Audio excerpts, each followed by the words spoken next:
L'immense tempête s'est étendue sur tout le continent, balayant les vivants, éveillant les cauchemars et les angoisses les plus enfouies des cœurs mortels. Notre caméra est noyée dans ce flot immaculé de blanc tournoyant, quand soudainement nous apercevons des milliers de corps enveloppés des énergies du grand hiver, avançant au rythme des rafales de vent et attirés comme des charognards affamés vers les cités mortelles. Au milieu de ces milliers de corps sans vie, l'un se démarque des autres. Il semble être doué de sa propre intuition et de sa propre volonté. C'est un colosse de puissance, d'énergie et de colère. Il est son épée, la colère de Tiamat, et il sera sa vengeance. Ses yeux gorgés des rages du peuple perdu sont rivés vers les cités portuaires du royaume de Gebo. Nous commencerons par ceux qui décidèrent d'entraver les hommes, ceux qui ont le cœur enduit de venin, et tous ceux qui auront serré leurs mains pleines du sang des innocents, dit alors la créature. Notre caméra fut projetée soudainement dans la cité d'Amanadéon, où ces 10 000 âmes sont massacrées devant nos yeux sans aucune pitié, par une vague de cavaliers et de morts. Les cris des habitants de la cité résonnent entre les murs enveloppés d'une glace surréaliste. Emprisonnés par la mort, nous voyons ces milliers d'innocents se faire dévorer par l'armée des morts, massacrés par les épées et les haches des chevaliers du trépas. Tuez-les tous, hommes, enfants, femmes, qu'il ne reste plus rien de leur monde, de leur histoire et de leur terre. Puis, c'est la cité d'Urumawen, au nord du royaume de Nadir, qui sera massacrée jusqu'au dernier homme, avant que la vague ne s'écrase sur la ville celte d'Ikwa, ne laissant que des cendres et une terre brûlée. Aucun survivant, aucune âme n'aura été épargnée. Ces milliers de vies auront été rattrapées par la mort, emportées avec elle, agrandissant toujours plus l'immensité de cette vague de l'autre monde. Quand notre caméra s'arrêta enfin sur le visage de ce colosse de l'autre monde, tandis qu'il traversait les ruines de la cité d'Aman-Adéon, tenant dans sa main droite plusieurs têtes ensanglantées. Ce n'est ni un avertissement ni un appel, ce n'est qu'un murmure, un chant, un souvenir. La mort arrive, elle sera là à votre réveil, mortel. Elle cueillera chaque fleur et chaque cœur de votre monde, jusqu'à ce qu'il ne reste plus rien. Rien de ce monde d'avant, rien pour le monde d'après, qu'un désert de glace s'étendant du nord au sud et d'ouest en est. La mort cueillera chacun de vos rêves, chacun de vos espoirs. Et moi, je veillerai à ce que chacune de vos cités tombe, brûle. Chacune des têtes de vos rois soit empilée sous son trône, jusqu'au dernier. Il ne restera plus aucune mémoire, plus aucun vestige. La mort aura triomphé, et l'hiver que vous aurez créé sera seul maître de votre ancien monde, pour un millier d'années. Quand enfin un immense Dracani traversa les cieux et s'arrêta brusquement à sa hauteur, ses yeux enduits des énergies de l'hiver flamboyants, brûlaient avec une ardeur incroyable et ses ailes d'os et de chair déchirées s'étendaient sur plusieurs dizaines de mètres. Ce dragon fut appelé par la reine de l'hiver depuis les terres lointaines de l'Est. Il traversa, à l'heure des trahisons, le royaume de Gebo et la passe de Noknamora, avant de rejoindre le royaume de Hel et d'y mourir. Pour enfin renaître sous les ordres de son unique reine. Comme lui, des milliers de créatures rejoignirent le monde des morts. Comme lui, plusieurs Dracani vinrent embraser et embrasser la cause de Tiamat. Le Dracani observait la cité en proie à l'horreur, avant qu'il ne crache un gigantesque nappage de feu ardent vers notre ville.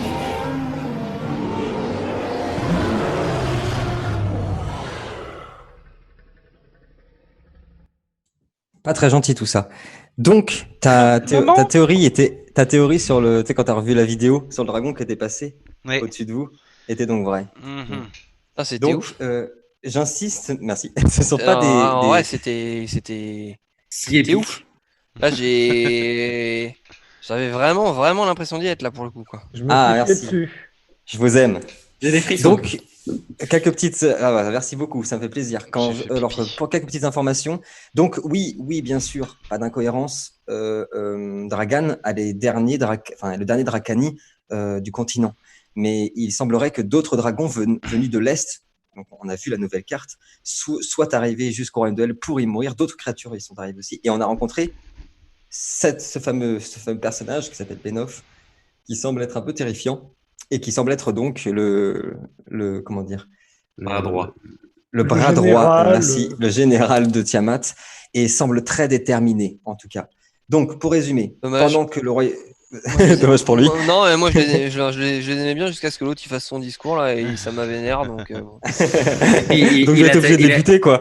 Il a attaqué une ville du royaume de Nadir en plus. Donc, Là, c'est fini maintenant, ouais, c'est bon. Là, c'est son arrêt de mort, quoi. Donc, important, on est toujours dans la tempête est toujours là. Le royaume de Gébo a été frappé, le royaume de Celtier aussi, et le En royaume fait. de Nadir. Voilà, c'est important à signaler, et nous sommes toujours dans la tempête. Est-ce que tout le monde est prêt? Et nous on est au royaume de l'Ouest, hein, on est d'accord. Oui, pour l'instant, vous êtes au royaume de l'Ouest. Et donc, nous avons été avalés par cette tempête. Alors, attends, hop, je mets tout parce que mon Roll20 lag à mort, donc il faut tout que je Et prépare tout ce bien. qu'on a vu là, donc c'est nous qui l'avons vu, c'est pas nos personnages. Oui. Non, oui, tout à fait. Ouais, nous on s'est arrêté, Euh, Naya est parti dans la tempête, point barre. Et, exactement. Naya, reviens. Reviens, Naya. Non. En fait, le colosse, c'est moi. J'avais dit que j'étais pas un mage. C'est clair. Je vous le dis depuis le début. Super. Donc, nous commençons par toi, Naya. Nous nous retrouvons au cœur de cette tempête. La neige tire un voile opaque. On ne voit rien autour.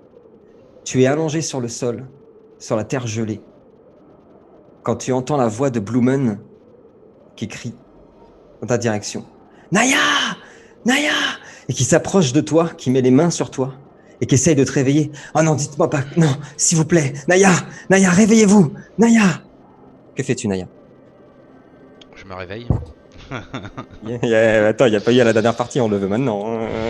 Franchement. Que Je fais-tu, me- excuse-moi? Je me redresse péniblement. Ok. Vous inquiétez pas, Blumen. Il m'en faudra plus que ça. Qu'est-ce qui s'est passé, Naya? J'ai eu une discussion avec Tiamat. Tu la vois faire reculer comme ça? Comment ça, une discussion? Vous avez bien entendu. Bah, en fait, vous n'êtes pas la seule Blumen avec qui j'ai les contacts un peu. Désolé, voilà, mais hein, désolé. tu prends un ticket et t'attends avec les autres, juste là-bas. Je sais qu'on parle de la mort aujourd'hui, mais il y a aussi eu l'amour et l'amour.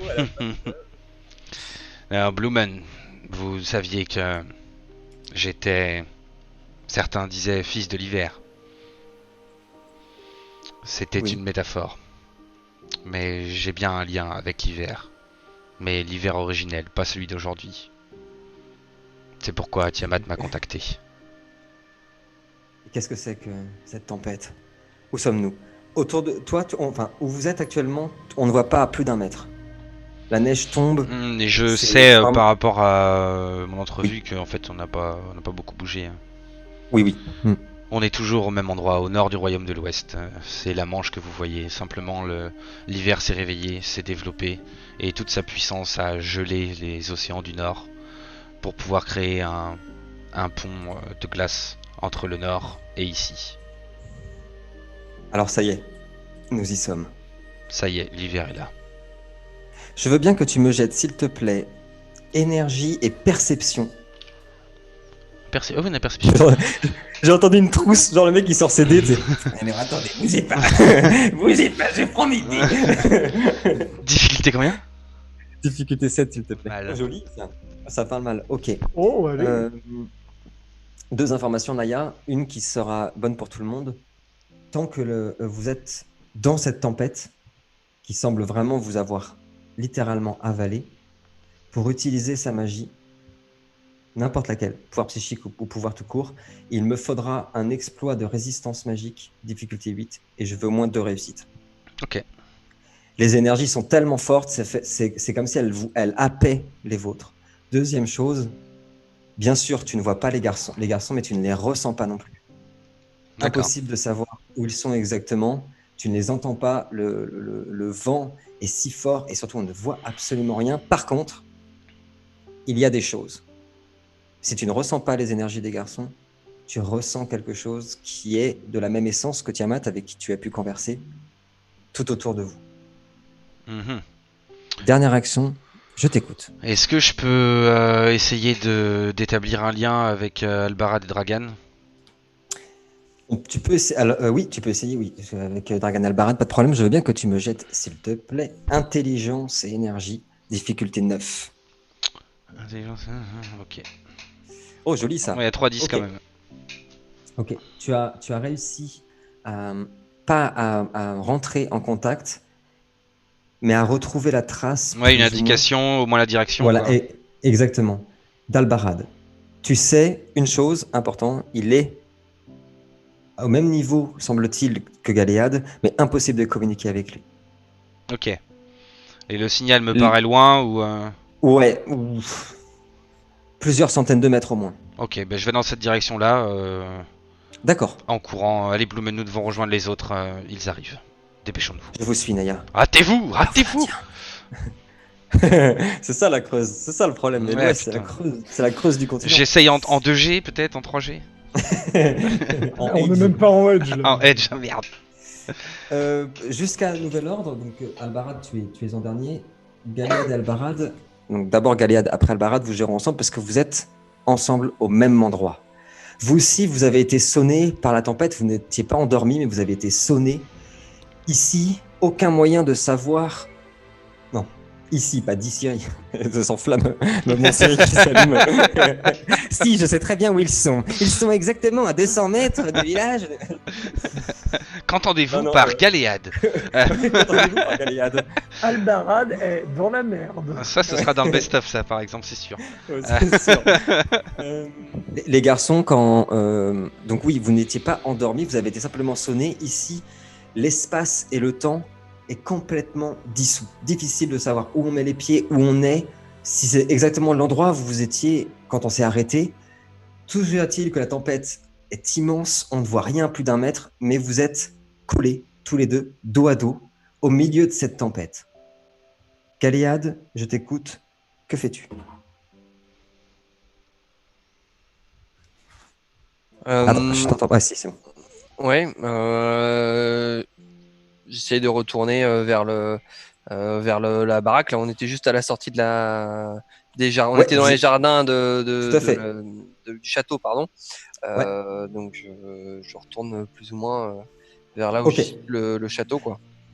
Je veux bien, s'il te plaît, que tu me jettes survie et intelligence, s'il te plaît. Carrément. Ok, ça marche. Donc, C'est Albarad, l'heure tu vois... du duel. C'est l'heure du duel. En tête.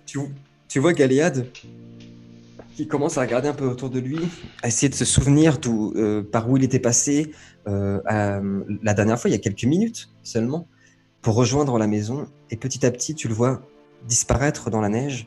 C'est de m'orienter Attends, par rapport attends. aux traces aussi qu'il y avait par terre. Tout à fait. Tu suis, tu les vois. Il y a encore les corps des ennemis que vous avez tués à la dernière, qui sont recouverts de neige, certes, mais il y a les traces de sang aussi. Je veux bien, s'il te plaît. Non, pas besoin de jet de dés. Galéade, pendant que tu avances, tu as reconnu le jardin.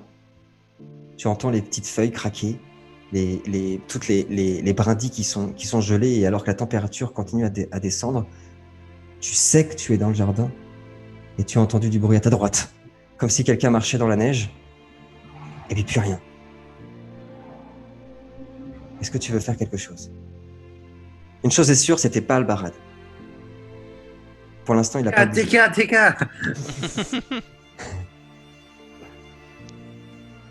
Qui va là? Là, pour le coup, Albarad et Dragan, qui n'est pas au même endroit, vous aurez entendu « Qui va là ?» et un écho « Qui va là? Qui va là ?» Tu entends juste un grognement, Galéade, et avancer vers toi. Des pas dans la neige, mais tu ne vois rien. Je sors une épée. Ok. Et je Celle fais, du... celle du comte, là. Ouais. Et je fais...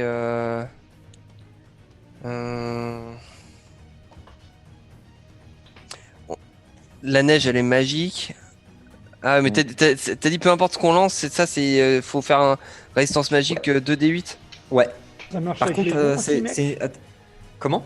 Ouais, C'est que avec, pour les pouvoirs. avec don et pouvoir. Par contre, ta réflexion n'était pas conne. Tu voulais me dire quoi? Est-ce que la neige était magique? Ouais, est-ce que la tempête était magique? Est-ce Est-ce que je pouvais... ouais. Ouais, est-ce que je pouvais dans un rayon autour de moi? le sort des 10. Non, non, non, non. Non, bah j'attends en position de défense, je me recroupis.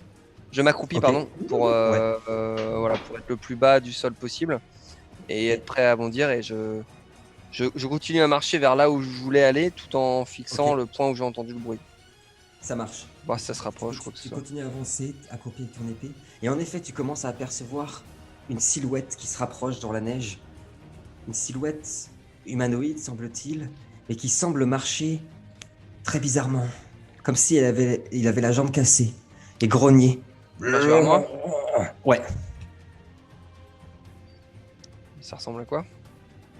Petit à petit, Golfe cette, Sandy. cette personne se rapproche de toi. Elle a les yeux enduits des énergies de l'hiver, la tête complètement déchiquetée, sa chair qui pend, son corps, mais il porte une armure, semble-t-il, un soldat peut-être même de l'Ouest. Ça semble très vite apercevoir que c'est une armure de l'Ouest et il s'approche de toi.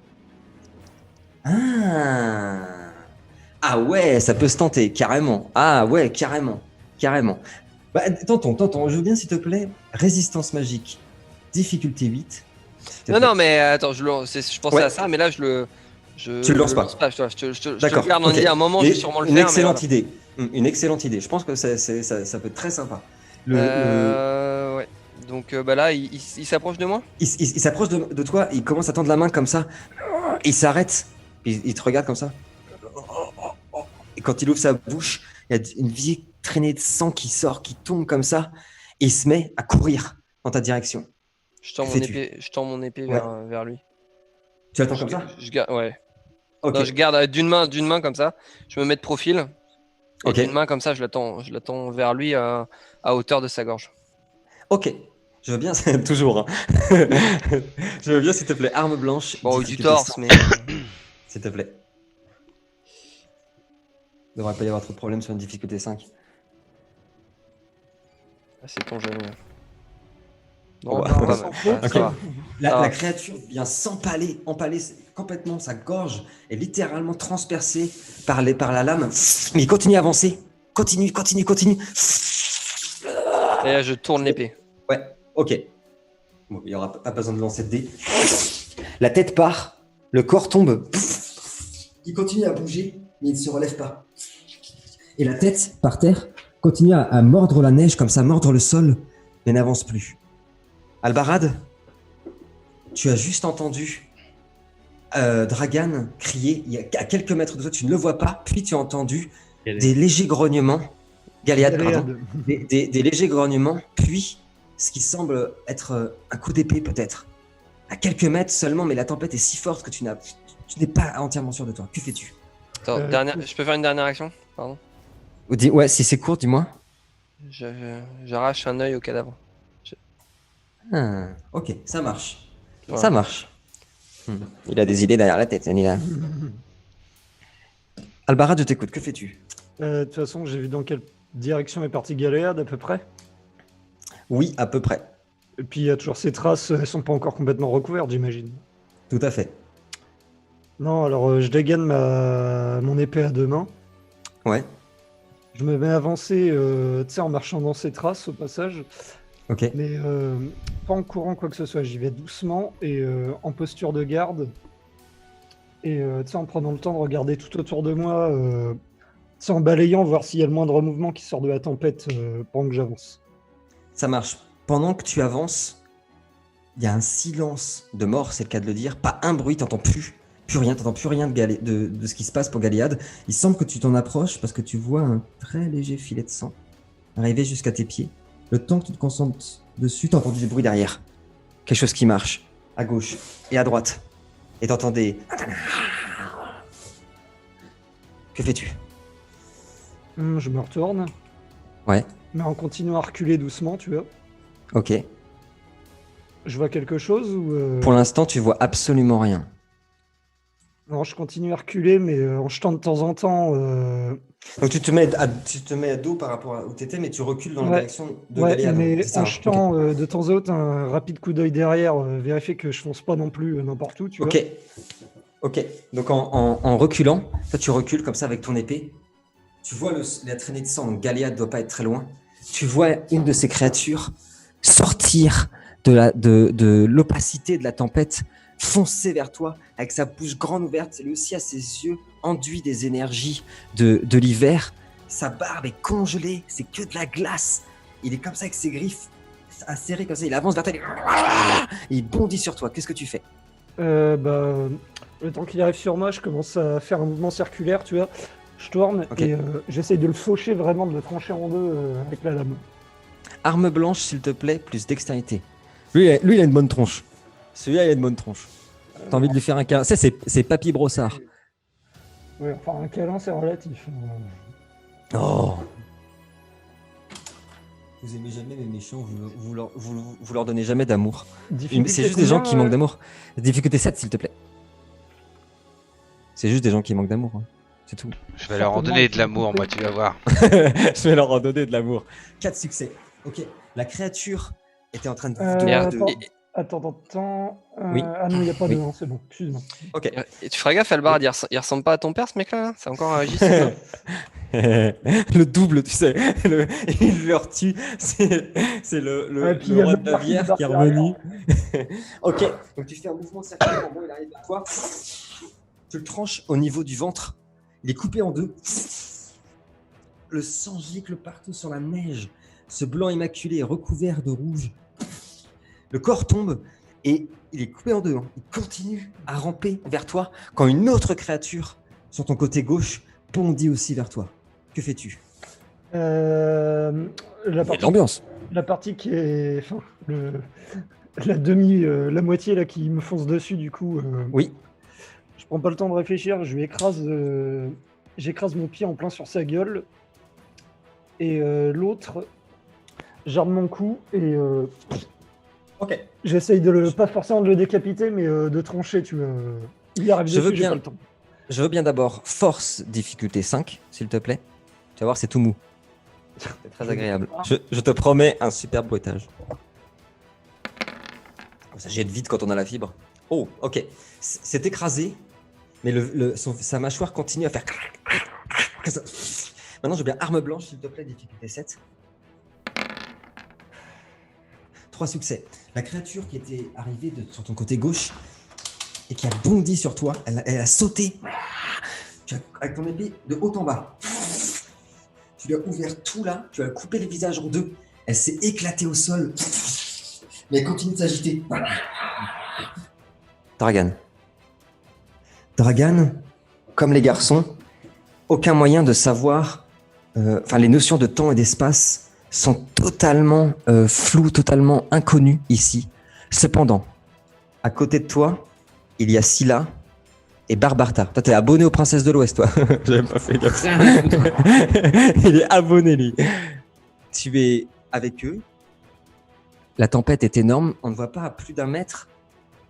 Et il y a un silence incroyable quand soudainement, vous entendez au loin, derrière vous, ce qui semble être la voix de Galéade qui a hurlé. Que fais-tu? Du coup, je me mets moi un. Bravo, bravo. Je me mets en position accroupie, pareil, c'est un peu genre en chat ou en lynx, et j'essaie d'y aller vraiment, genre vraiment de discrétion, quoi, genre filature, et genre je rejoins. Le coup de casque, le coup de casque est malheureux. Je vais dans la direction du sifflement, mais avant du sifflement de Galéade, du coup, de ce que j'ai semblé être Galéade. Et avant ça, je porte mes doigts à la bouche et je fais un très fort sifflement hyper strident. Ok, tout le monde, et même Naya, vous aurez entendu un sifflement en écho. Alors, je ne sais pas le faire. Si quelqu'un sait le faire, je veux bien, pour la magie du tournage. Moi, je et ne sais avec pas siffler. l'écho. Je vais essayer de pas faire trop fort quand même. Ah oui, pardon. Ah ouais, voilà, parfait. Et vous l'entendez résonner. On a entendu ça dans la tempête, c'est possible? On amplifiera en post-prod. J'aimerais tellement savoir le faire, ça. Ah ouais, parfait, magnifique. Il y avait un petit écho en plus. Parfait. Ok, vous entendez un sifflement. Je reviens sur Dragan. Dragan, pour avancer, je veux bien, s'il te plaît. Survie plus intelligence. Et je vais te demander difficulté 7, s'il te plaît. Et du coup, à part le bruit que j'ai pu entendre de Galéade, j'évite tout le reste, quoi. Si j'entends d'autres bruits et tout, je m'approche pas. D'accord. D'accord. Tu te focuses. Et j'essaie de les éviter. D'accord. Regardez-moi ça. Oh putain. Ok, ça commence bien. Je sens que ça va m'énerver encore. Heureusement que ça, pour l'instant, ça va. Tant que vous tapez pas mes petits enfants, mes bébés. Ok, donc Allô. nous voyons ta gueule. Nous voyons Dragan qui, comme un lynx, vraiment. Limite, parfois, il se met à quatre pattes, ressent les vibrations au niveau du sol. Donc, c'est vraiment de la glace en dessous des pieds. Dragan commence à avancer. Il regarde un peu partout, puis il se reconcentre sur sa piste. Tu avances bien de 100 mètres. Tu es presque sûr de la piste que tu suis. Quand soudainement, tu le ressens. Les énergies deviennent de plus en plus fortes. Et tandis que tu suis les pistes, Barbarta et Scylla te suivent aussi, plutôt silencieusement. On connaît la lourdeur du stuff de Barbarta et de Barbarta tout court. Non, promis, c'est assez silencieux. Quand soudainement tu t'arrêtes, net, et tu vois plein de pieds passer devant toi. Plusieurs dizaines de créatures, semble-t-il, plus mortes que vivantes, au visage complètement déformé, avancent, comme ça, passent devant toi comme un troupeau, vraiment littéralement comme un troupeau. Ils portent certains les armures de l'Ouest, d'autres les armures d'Algis, ou encore les armures de Gebo, et ils avancent comme ça. Et ils passent devant toi. Tu t'es arrêté net. Il n'y a plus un bruit. Barbarta et Scylla viennent de les voir. Scylla se tient la bouche comme ça pour pas faire de bruit. Elle a eu super peur. Toujours là pour foutre la merde des princesses de l'Ouest. Elle tient comme... enfin, l'Ouest court d'ailleurs. Toujours là pour foutre la merde. Et elle met sa main comme Toi-même, tu sais. Toi-même, tu sais. Oh, je l'adore, Scylla. C'est pas vrai. Désolé, Scylla. Si... Pour tout ce que je dis, je le pense pas. Je veux bien, s'il te plaît, que tu me jettes un exploit de survie difficulté 8, s'il te plaît. Oh l'enfoiré. Superbe ça. Ok, pas un bruit.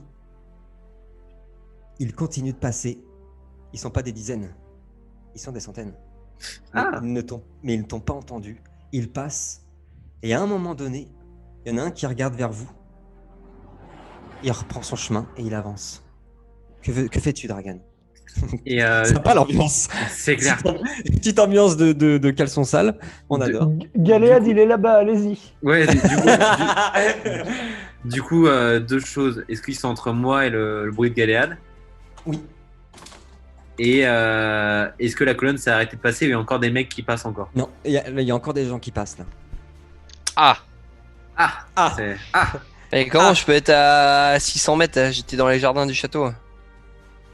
Oui, mais Dragan n'était pas forcément, justement ça que je disais tout à l'heure, qu'avec cette perte d'espace, Dragan n'est pas forcément exactement là où il s'est arrêté la dernière fois, au niveau de l'espace. Tu vois, parce que vous étiez tous dans les jardins. Enfin, même pire que ça, Dragan était dans la maison. Il n'était pas sorti, je crois. Ouais. Mais là, il s'est réveillé hors de la maison là. Ouais, tout à fait, exactement. Du coup, c'est pas moi. J'avoue, je rebrousse un peu chemin. Hein, Okay. Ils sont un peu nombreux. Du coup, je garde un peu cette posture de vraiment, du coup, au son et éviter de rentrer dans des mecs qui pourraient attirer les autres. Et après avoir fait une petite dizaine de pas dans l'autre sens, je refais un sifflement, mais cette fois hyper strident en mode alarme. Ça pue vraiment genre. Tu sais, il y a des sifflements en mode pour se repérer et sifflements plus strident en mode il y a alerte quoi. Genre. Je veux bien, s'il te plaît, c'est que tu me jettes survie plus empathie. Difficulté 7. On va voir si les garçons vont pouvoir ressentir ce signal. Ça me plaît beaucoup, ça. J'ai très chaud aussi. Ok. Vous entendez un deuxième sifflement, plus fort, plus aigu, en effet. Les garçons... Alors, Naya est un peu loin. Ça concernera surtout Galéade et Albarad. Vous avez ressenti, en effet, dans ce sifflement, peut-être un danger, peut-être un signalement comme si l'un de vous, du groupe, voulait signaler quelque chose à cet endroit. Dragan, une dernière action courte. Je change mon caleçon. Je prends la direction opposée et j'essaie de trouver un point de repère quelconque et je me dis que la direction de Galéade, elle est pas possible actuellement. Et je guide les deux autres vers un point safe, quoi. Ça marche. Après quelques minutes de marche, plus aucune trace de ces créatures. Vous êtes partis à l'opposé. Il n'y a plus un bruit. Vous n'entendez absolument rien. Quand soudainement on entend quelqu'un qui marche dans la neige, peut-être suivi par une autre personne. C'est le barbu, c'est le rouquin. C'est Naya. Naya, à toi, tu es en train de marcher, enfin à la hâte même, avec Bloomen. Et tandis que tu marches, tandis que la tempête continue de sévir, au loin, à travers la neige, tu aperçois 3 silhouettes. Et petit à petit, c'est Dragan, Scylla et Barbarta qui se dessinent devant toi. Que fais-tu? Ben, j'accours vers eux. Je tire. Et ouais, j'ai changé de camp. Mais un dragon d'eau. Ah ouais, grave. Non, Dragan par Valsa, contre, direct. je vais invoquer mon totem. Alors, je veux bien du coup que tu me jettes survie, difficulté 8, s'il te plaît. C'est pas résistance magique d'abord? Résistance magique, pardon, excuse-moi. Oh le lèche-cul, et là vous lui dites rien là, bravo. Et là, on lui dit rien. Et là, il est pas puni. Il a raison, moins d'expérience. C'est peut-être parce que ça m'arrange. Mais, Ah Ah, ça dégage. Mais du coup, T'es ouf. Prépare ton jet, déjà. ma force psychique, elle part pas du coup. Non, non. Ok, Impossible. du coup j'arrive pas à me concentrer ou Non. ok. Exactement. Bah je continue, alors je cours vers ceux que j'aperçois. Là je vois. Viens je dans vois mes que c'est- bras. Ah oui. Le pouvoir de l'amitié. Le Encore pouvoir des et trois nous toujours. libérera. On en revient à ça, toujours le pouvoir de l'amitié. Le pouvoir des 3 nous libérera, les gars. Donc, de Dragan, tu vois Naya et Bloomen qui s'approchent de vous. Et Qui a- du coup, oui. moi je les vois arriver, tu vois. Genre, je lève la main en mode stop. Genre, ça peut être autre chose, ça peut ne pas être eux aussi. On vient de voir quand même des. On va pas se mentir, des morts vivants. Et Oui. je C'est le m'arrête. mot, c'est le terme. Ouais. Oui. Je m'arrête et je regarde bien et tu sais, j'arme mon arc dans le doute, tu vois. Et je les regarde arriver, tu vois, juste pour être sûr déjà, parce qu'on a quand même 2 mecs qui viennent de sortir de nulle part. Oui. Et on a vu, la dernière fois qu'on a vu Naya, il partait vers la tempête quand même, donc un peu méfiant aussi sur les bords, quoi. Et puis surtout, enfin, il y a une Asiate quand même dedans. Moi, je me méfierais. Ouais, parce qu'elle est déjà les Ferais ça, s'il te plaît. Les gestes barrières. Et Alors je mets mon masque. du coup, Je non, t'inquiète pas, c'est bon. Je suis safe. Du coup, genre, je dis pas à Naya de s'arrêter, tu vois, mais je le regarde pas forcément d'un bon oeil, quoi. Genre méfiant un peu. Naya, que fais-tu? Tu le Bah, vois bander son Du arc. coup, je ralentis et je. Alors, fais signe à j'arme Bloomen pas sur Naya non plus, genre, je monte Oui, l'arc, oui, oui. mais Oui, mais moi je l'ai vu lever la main là. Oui. Ok. Tout à fait. Bah je fais pareil avec Bloomen, je m'arrête Ok. du coup et je sors mon bâton et je m'arrête net en mode 1, 2, 3 soleil. Et quand j'arrive à proximité de voix quoi. Ok, ça marche. Quoi. Mais ça parle à tout le monde l'image en même temps. Oui, tout à fait. Que dis-tu, Naya? Salut. Que dites-vous? Je suis de retour. Mordu. Où sont les autres? je le regarde et je fais, je n'en ai pas la moindre idée. La seule chose que j'ai croisée, ce sont des morts vivants, et ils étaient bien nombreux. Êtes-vous vraiment Naya? Alors, Je le regarde, je le regarde de haut en bas. Ouais, C'est- je c'est fais un- marcher ma télépathie. Oh, très bien. Ok. Très bonne Et idée. pour lui dire dans ta tête, C'est- l'hiver est déjà là. Ça a été Je plus rapide pense- que ce que je je- pensais. J'avais c'est- remarqué. C'est très bien vu de Dragan parce que je pense qu'il l'aurait fait. Je rappelle que la dernière fois que vous l'avez vu, ses yeux sont illuminés exactement comme les créatures hein, Oui, oui. quand il est entré. Donc, en effet, il y a eu un petit doute. quoi. Je le Ok, tire ça dessus marche. pour être sûr qu'il meurt, du coup, pour savoir que c'est pas une créature. S'il se relève pas, c'est bon. Du coup, je lui coupe une jambe parce que, enfin, la moitié du corps parce que s'il bouge encore, c'est S'il que- rampe encore, c'est bon, c'est Naya. Exactement. Non, du coup, je communique en télépathie avec Dragan. C'est l'armée de Tiamat et c'est bien moi. On aurait beaucoup de choses, j'aurais beaucoup de choses à vous dire, mais Et faut d'abord qu'on sorte d'ici.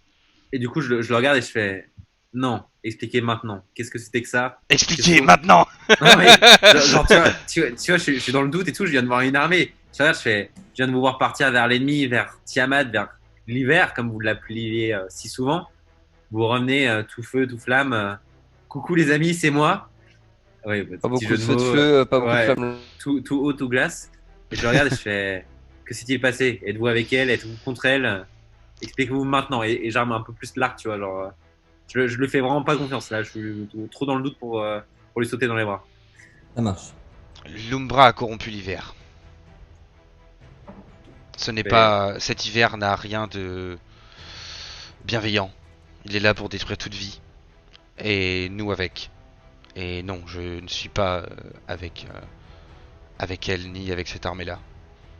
je cherche plutôt à la détruire. Et j'en connais le moyen.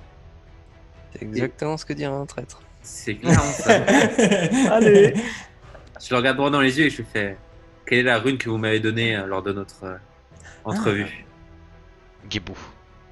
Et je regarde, je baisse mon arc, je fais d'accord. Au même moment, tandis que vous êtes en train de parler, Et vous je- entendez. Ouais. Oui, tu voulais dire quoi, Dragan? Et je le regarde et je fais en effet, nous sommes pressés, juste avant que. D'accord. Vous entendez des pas très sourds, très forts, tellement forts qu'ils font craquer la glace derrière vous.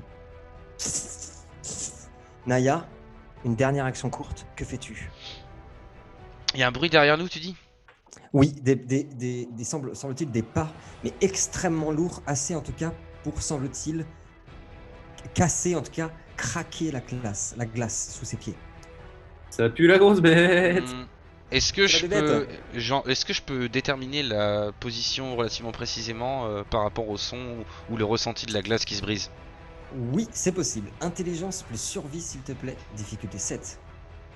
Rolling the dice. Ah si, ça va. 3 succès. Ok, pas de relance des 1. C'est bon? Non, non. Ok. Presque sûr, à une vingtaine de mètres.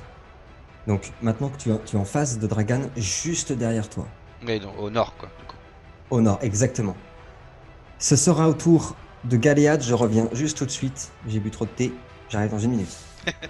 Et nous repartons. Nous sommes avec Galéade qui vient de récupérer un œil flamboyant des énergies de l'hiver qu'il tient dans ses mains. Et les créatures qui sont par terre en train de faire... Que fais-tu, Galéade? Je le fais vachement bien. J'utilise mon affinité avec le feu pour essayer de trouver des sources de chaleur aux alentours. Ah. Je veux retrouver le château en fait. D'accord. Je veux bien, s'il te plaît, que tu me jettes intelligence plus énergie, s'il te plaît, difficulté 6. It's time to roll the dice. Boum. Oh, c'était vite là. Oh. Allez. Un peu plus que ça, en fait, oui, en effet, là où il y a les cheminées, tu ressens, tu sais, la chaleur, elles sont toutes éteintes. Tu peux même les rallumer, si tu veux, pour te guider ou pour quoi que ce soit. Mais en tout cas, tu as senti, tu sais exactement où elles sont. Ok, je vois dans quelle direction, je vois à quelle Oui, distance. exactement. Voilà. Exactement. Ok. Vraiment Ok. pas loin, hein, quelques dizaines de mètres, mais avec la tempête, on ne voyait rien. Et je sens aussi d'autres sources de chaleur, genre les collègues, tout ça quoi. Pas loin. Non, ils sont trop loin. Non. Bah, Albarad, il était pas Albarad, oui. Albarad, il est juste à côté, Albarad, ouais. Ok. Mais sinon, les autres, non. Quelle distance les cheminées? Des cheminées à peu près 30-40 mètres. Oh, ok. Ah oui, t'es vraiment pas loin. Ok. Bon, bah. Je prends. Albarad, il a fini de tuer ses compagnons, hein. Enfin, Ouais, adversaires. ils sont toujours en train de bouger comme toi, mais ils sont par Ok. terre. Il y en a un qui rampe, mais on peut le tracer. Je tape sur l'épaule d'Albarad. Je lui fais. Ouais. Tu le suis, Faut- Albarad? On s'entend peut-être Ouais, pas dans la tempête. Quoi. Est-ce que tout en suivant Galéade, je peux tenter un truc? Ça dépend quoi, ouais, dis-moi. Alors, moi, je préfère les filles, je préfère pas venir, mais. Enfin, voilà. Je m'adapte, t'inquiète. Dis-moi, Albarad. Ouais, je voudrais invoquer Nact du coup. Alors, je veux bien que tu me jettes, s'il te plaît, un exploit de survie. Oh là là, décidément, je la veux ma survie. De résistance magique, s'il te plaît, difficulté Ah. 8. C'est pas gagné. Ah. Il me faut 2 réussites. Oula, bah c'est vraiment pas gagné. C'est non. C'était ambitieux. C'était ambitieux, il faut les tenter, ces choses-là. Vous avez vos chances, je le rappelle. Est-ce que tu suis Galéade en attendant? Ouais. Ok. Ouais, Vous mais marchez. je Ouais. reste dos à lui, tu sais, pour couvrir l'arrière-plan. Puis mater son cul surtout, hein, on Bah connaît. non, si je suis dos à lui. Ah oui, tout à fait. Ah oui, d'accord, oui, dos à dos. D'accord, ok. Ça marche. Galéade, tu pars vers la direction de là où tu as senti les cheminées, et plus vous avancez, et plus la maison se dessine devant vous, le manoir se dessine devant vous. Il est en ruine. Comme s'il reposait ici, mais depuis des années. Vraiment depuis des années. Et pourtant, tu l'as senti, cette chaleur dans la cheminée. C'est surréaliste.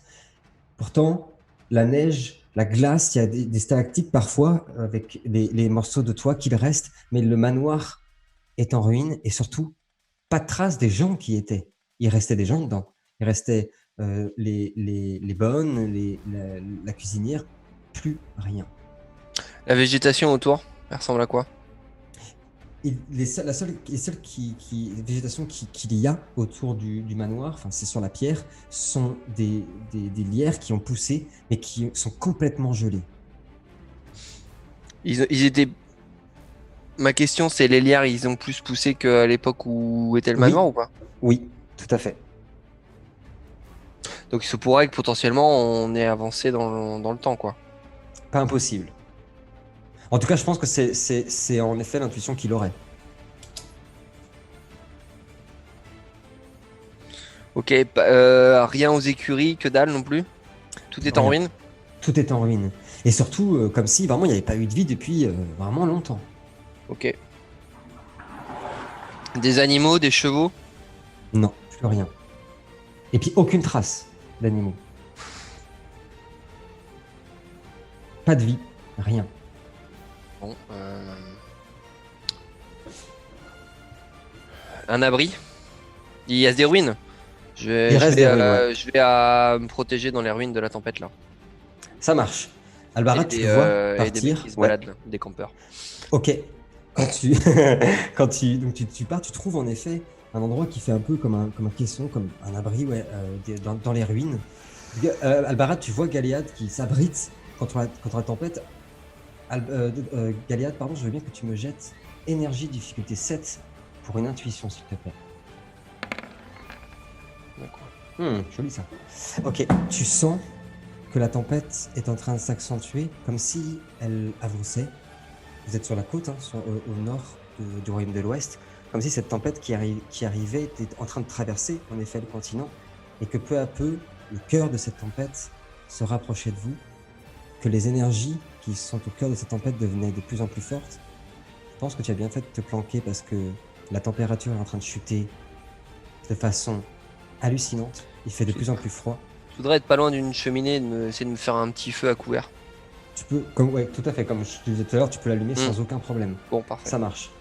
Ok, donc tu as allumé le feu. Et la dernière chose... Pensez pour toi, mon ami. Pour toi qui est mort trop tôt. On t'oubliera jamais. Oui, rest in peace. Rest in peace, bro. La dernière chose que tu ressens, c'est un courant nouveau, quelque chose que une énergie que tu n'as jamais ressentie. Encore? Ouais, quelque chose de très mélancolique qui traverse comme ça, qui semble aller avec le vent, de très nostalgique aussi, et qui semble pousser les vivants, en tout cas toi, à repenser à toutes les choses de votre passé, à être très nostalgique, très mélancolique. C'est vraiment très déroutant. Que fais-tu? Je n'ai aucun regret, donc ça se passe bien. Moi, je suis à l'aise avec tout ça, donc il n'y a aucun problème. Du coup, je suis auprès du feu, j'essaie de me couvrir. D'accord. Et je rentre en méditation. Je veux bien, s'il te plaît, que tu me jettes vision. Eh Gwen, ça me fait bizarre d'entendre cette phrase venant d'un autre. Ouais, c'est vrai. Comment ça? Difficulté? 6, s'il te plaît.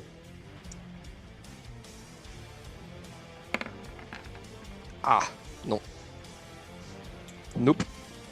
Ou une chance, quand tu veux. Non, j'étais juste en méditation pour être en paix à l'intérieur et être... Albarad, tu as vu Galéad. Tu as vu Galéad se mettre dans cet abri de fortune, allumer un feu et commencer à se mettre en tailleur, respirer, fermer les yeux, se laisser aller. Toi aussi, tu commences à te sentir bizarre, très nostalgique. Tu repenses à toutes les peines. C'est très dur, c'est très lourd. Que fais-tu? Pour la dernière chose que tu m'as dit, ce n'est pas possible pour la simple et bonne raison que tu es le seul porteur. D'accord.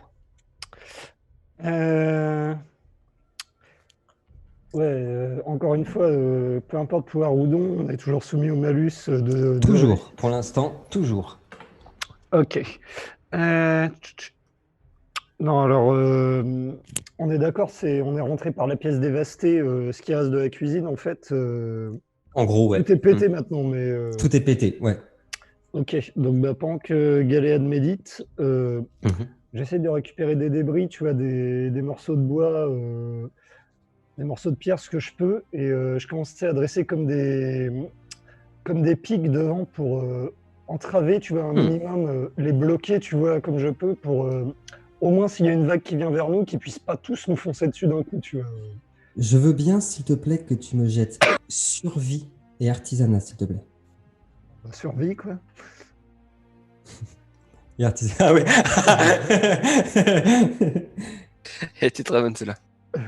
3 résultats, ok. Donc, Dragan, tu vois Alors non, ça c'est Albarad. Galéade, tu vois Albarad commencer à dresser comment dire, des pics de fortune devant l'abri que tu as construit pour vous protéger. Il commence à les tailler, à les fabriquer. Puis il est de plus en plus lent. Tu sens qu'il est lui aussi, ils sont de plus en plus... enfin, c'est beaucoup plus que toi d'ailleurs. Il se sent très mélancolique, très nostalgique. Quand soudainement, Albarad, tandis que tu venais de finir ton œuvre, tu entends du bruit arriver en face de la construction que tu viens de finir, et tu aperçois sortir de la tempête des créatures qui portent des armures du royaume de Gebo. Que fais-tu, Albarad? Je suis en train d'être engourdi de plus en plus, c'est ça? Oui, exactement. Alors, les pouvoirs ne fonctionnent pas, mais canaliser la vague, il ne consomme rien. Est-ce que tu le comptes comme un pouvoir aussi? Ça va dépendre de ce que tu veux en faire. Cette fois, Oui. j'aimerais le canaliser un tout petit peu, alors vraiment un petit peu. Oui. C'est pour moi, c'est pour niquer l'engourdissement, entre guillemets. C'est pour m'envoyer une décharge et me faire réveille-toi, tu vois, D'accord. c'est pas le moment, c'est le... Oui. Je veux bien que tu me jettes un D10, s'il te plaît, Albarad.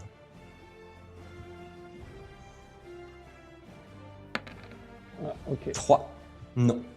Alors, c'est pas jusqu'à t'empêcher de te mouvoir, mais en effet, c'est surtout, t'as pas envie, quoi. T'as pas envie de te battre, t'es vraiment dans ta peine. Tu sais, c'est comme un bon vieux dimanche où il pleut, où t'as envie de rien, où tu te sens tout lourd, tout, tu vois. Que fais-tu? Dernière action, et Galéade aura aussi une dernière action courte s'il veut faire quelque chose. Albarad, dernière chose. Non, par rapport à la direction d'où ils viennent, Oui. je fais j'essaie de prévoir comme je peux l'endroit où ils vont arriver. Ouais. Je me prépare, tu sais, prêt à frapper. Ouais. Et par contre, c'est de concentrer mes pensées sur un seul truc.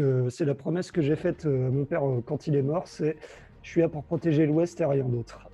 J'aime ça. Ça marche. Donc tu attends la vague arriver. Ouais. Ok, ça marche. Galéade, est-ce que tu veux faire quelque chose? Une action courte, mais est-ce que tu veux faire quelque chose? Tu les vois arriver aussi. À quelques mètres, que fais-tu? Si tu Rappelle-moi souhaites faire combien ils quelque chose. sont. Beaucoup. Là, non, ceux que vous voyez arriver, ils sont 5. Mais ils se dirigent pas particulièrement vers nous aussi. Si, en tout cas, semble-t-il, ils t'ont pas vu. Ils ont tous les yeux rivés sur Albarad qui est debout, qui était en train de mettre les pics. Ils l'ont ressenti, quoi, et ils se dirigent vers lui, particulièrement. Ouais. Je continue dans ma méditation en supprimant toute animosité ou tout ressenti.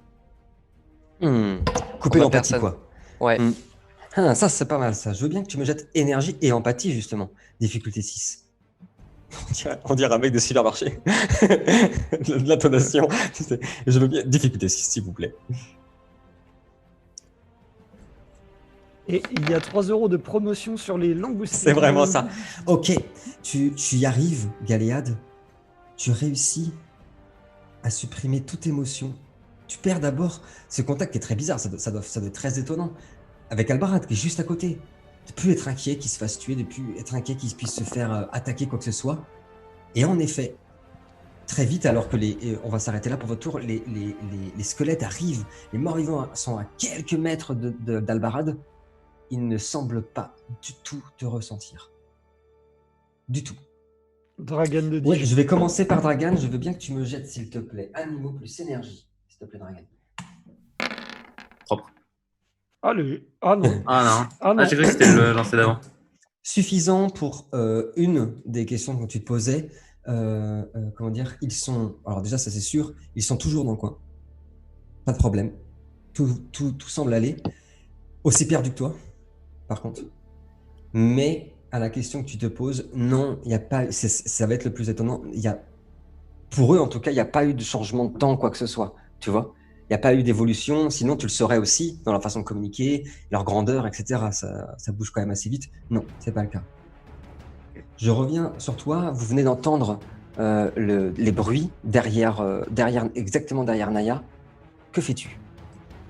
Du coup, je regarde Naya et vite, je lui explique, tu vois, vraiment, vu que je suis allé partout, à droite, à gauche, j'ai positionné, je fais, genre dans le sud, colonne de centaines de soldats, des éclaireurs sur les côtés qui repèrent un peu autour de la colonne. Je dis, j'ai entendu Galéade, je suis presque sûr que c'est Galéade, juste après la colonne. Et je dis, si on veut la rejoindre, il faut la traverser, il faut la passer. Je le regarde et je me mets encore à l'écoute et je regarde et je fais, on a peu de temps, il faut se décider vite, il faut faire quelque chose. Et je le regarde en mode, qu'est-ce qu'on fait? Naya, je t'écoute. Faut se regrouper. C'est la seule solution qu'on ait. On n'a pas de visibilité. On est dans quelque chose qui semble un peu surnaturel et nous dépasser. Le plus simple est d'abord de se regrouper et ensuite d'aviser. Je le regarde et je fais, ok, suivez-moi, pas de bruit, on se tait et vous me regardez mes mains. Et je me dirige dans la même direction d'où je venais en fait. Ok, on te suit. Avec Naya. D'accord. Je veux bien, s'il te plaît, que tu me jettes un dé du déplacement, Dragan. S'il te plaît. Juste pour un petit élément. Ça m'a l'air d'être pas mal. 48. Ok. Vous partez. Il va vite, mais il garde cependant, malgré la peur, l'adrénaline, il garde un rythme assez soutenu, certes, mais assez lent tout de même pour que tout le monde puisse le suivre. Pour que vous puissiez le suivre. Donc il part dans une direction. Naya, tu as juste eu le temps de te retourner. Là d'où venaient les pas, à une dizaine de mètres seulement, qui semble avancer vers vous, une créature gigantesque, dégueulasse, entièrement tout droit venue du royaume de Hell, immonde, qui semble... Mais gigantesque comment? Elle fait 3 mètres, 3-4 mètres d'où tu es. Oh, ça va. J'aime bien, j'imagine vraiment Galéade dire ça en plus. Oh, tranquille. Mais c'est rien. Allez, laissez à moi, je focus. à moi, moi. Donc Naya, vous êtes en train de courir, tu vois ça. Dragan, pendant que tu cours, Dragan et les autres, Dragan, Barbarta, Naya, vous aussi, vous commencez à ressentir comme un léger couronne caresse sur le visage. Quelque chose qui ressemble, Naya d'ailleurs, beaucoup à l'émotion que dégage Tiamat. Elle est très nostalgique, très mélancolique, Tiamat. C'est pas la grosse joie. Hein, non, pas vraiment, non. Voilà, ça respire pas le pompédop et les sardines. Donc c'est en train d'envelopper tout l'espace où vous êtes. Et toi aussi, tu commences à te sentir nostalgique, à te sentir... oui, comme dans un état de dépression, comme... Pareil pour Dragan, petit à petit, tandis que vous courez. Dragan, je touche ma pierre. Moi, je touche ma pierre. Je prends la bague que j'ai, du coup. Je la prends. Et pendant ce temps, je la prends en main, quoi. Ok. Ce sentiment ne se dissipe pas. Cependant, ça te permet de refocus. Vraiment, c'est comme si tu étais limite endormi. Tu reprends ta course. Tu avances toujours à un rythme soutenu. Quand au loin, vous apercevez une petite lueur. Pas de doute, c'est un brasier, peut-être un feu, une cheminée, à quelques mètres dans la tempête qui scintille. Mais on entend aussi des bruits sourds de métal, peut-être des armures. Et vous les apercevez enfin, les soldats morts-vivants, c'est le mot, comme disait Dragan tout à l'heure, qui semblent attaquer. Vous voyez que ça, vous voyez que leur dos aller en direction de ce petit feu. Et vous n'apercevez que Albarad qui tient son épée et qui leur fait face. Dragan, je commence par toi, que fais-tu? Du coup, c'est toute la colonne qui s'est dirigée vers eux, là?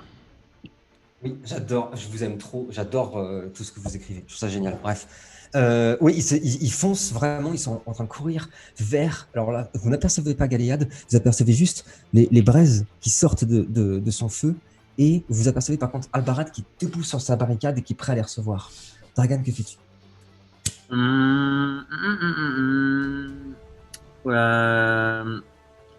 Encore une fois, je vais faire je dis rien souvent, mais sifflement d'alerte, quoi. Genre je leur dis qu'on est là, quoi, qu'on est proche, on est plus proche qu'avant. Bonne idée. Ok. Et que ça pue la merde, quoi. Enfin, moi je sais pas qu'il y en a un qui est fermé et tout, mais je dis que pour en tout cas Albarad qui est prêt à se battre, ça pue, quoi. Très bien, Albarad, Galéade, vous l'aurez entendu, un nouveau sifflement, pas de doute, maintenant, c'est un des membres du groupe, vous savez pas qui, vous le voyez pas, en tout cas qui prévient qu'il est là. Le sifflement est tout proche. Bonne idée, parce que si jamais quelque sort passe, ça peut être bien de prévenir. Je reviens vers toi dans 2 secondes, Dragan. Naya, une action, qu'est-ce que tu fais? Là, ils sont à combien de mètres les... Vas-y, Kevin. Ouais, juste excuse-moi de t'interrompre. Non, je t'en prie. Oui. Juste à partir du moment où j'ai entendu le sifflement, je prends ça en compte dans la façon dont les morts-vivants vont venir, tu vois. Faire gaffe à ce que D'accord. je fais au cas où. Ça marche, pas de souci. Et donc, Naya, je t'écoute. ils sont Oui, loin ils sont à peu près 3 mètres. Là, maintenant, ils sont à 3 mètres. 3 Ils sont à mètres. 3 mètres. Je prends celui qui est devant à 3 mètres de Dragan. Ok, et ils sont en formation militaire à se diriger là-bas, quoi. Exactement, exactement. Et ils sont vraiment en armure. Ils ont leur épée de leur ancien royaume. Ils ont vraiment tout. Et Ok. la seule chose qui change, c'est qu'ils ont les visages complètement détruits. Ils ont presque plus de chair et ces yeux bleus luisants. Alors, à ce moment-là, je charge, et en me mettant plus ou moins accroupi, j'essaie d'en faucher le plus possible avec mon bâton au niveau de leurs jambes. Pour vraiment je veux essayer bien. de les faucher, quoi. Force, mêlée et arme blanche, difficulté 7, s'il te plaît. Pardon.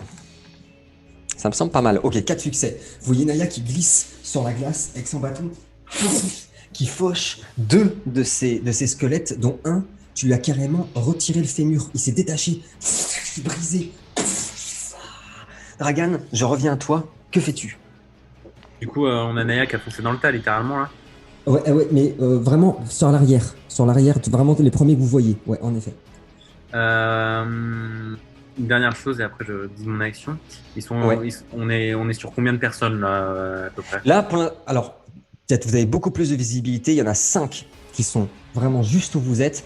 Mais tu es sûr de toi, tu vois des silhouettes sur les côtés. Hein. Il y en a d'autres. Ouais, il y a du peuple, on va pas se mentir. Il y a du peuple, voilà, c'est ça. Je voudrais utiliser Auspex, le niveau 1, pour remonter la source de ce pouvoir qui anime les morts-vivants. Bah ça tombe bien, c'est ce que disait Galiad sur le chat. Mais peut-être que. Hein, Mais on est connectés. Je veux bien, s'il te plaît, que tu me jettes un exploit de résistance magique. Difficulté 8, s'il te plaît. on n'a pas le droit de le rater celui-là. Non, celui-là, il peut être intéressant. Résistance magique, difficulté 8. Ouais. Tu pourras mettre quelques passages du chat parce que je trouve ça vraiment très... Oh, joli. Je trouve ça vraiment très pertinent, tout ce qui est dit dans Ah le, oui, je dans peux le faire chat. Oui, c'est réussi, tu peux jeter ton spectre. Donc, je vais juste te demander, s'il te plaît, de me jeter pour ce que tu cherches. Donc, tu cherches une source, en fait. Quelque chose Ouais, qui... genre s'il y a un lien, c'est comme une marionnette, quoi, qui défile, qui relie tout ça, quoi. D'accord, je veux bien, s'il te plaît. Intelligence occulte et perception, difficulté 8, s'il te plaît. Intelligence occulte, perception. Je cherche pas forcément ce qui anime les morts-vivants, mais plutôt la tempête en elle-même. Ouais, Mm. le cœur de la Cœur, tempête. quoi. Donc c'est ça la même chose. Difficulté 8, tu m'as dit, quoi? Pardon. Ouais, c'est ça, difficulté 8, ouais. Peut-être pas. J'ai Hein. adoré tout à l'heure Albarad. Je sais pas quoi. Oui, bah juste. Ouais, je 3 suis succès. quoi. Ok. En effet, plus qu'une intuition. Puisque vous êtes en train d'en parler, on peut partir du principe que vos personnages ont cette intuition. Plus qu'une intuition, un ressenti. Quelque part, à plusieurs centaines de mètres vers le nord, donc dans la direction un peu plus loin d'où était Naya au début, une concentration d'énergie beaucoup plus forte. Est-ce seulement le cœur de la tempête? Est-ce quelqu'un... Ça, tu ne peux pas le savoir, en tout cas sûr, il y a quelque chose. Sûr. Je reviens sur Naya. Naya, une action courte, s'il te plaît. Ah, Oui, c'est bon. nous avons Ok. perdu long fleuve tranquille. Non, je m'étais Ok, mute. c'est Mais je vais continuer à me frayer un chemin pour rejoindre Galiad et Albarad. En D'accord, ça continuant marche. À frapper à coups de... à coups de frapper, à pied. plus les pousser, les écarter que vraiment chercher à les tuer, quoi, en fait. D'accord. Naya, je crois qu'il est l'heure de faire sauter quelques molaires. Je veux bien force mêlée et arme blanche, s'il te plaît, difficulté 7. Ok. J'aime bien péter des molaires après, je les Ouais, collectionne. j'aime les molaires.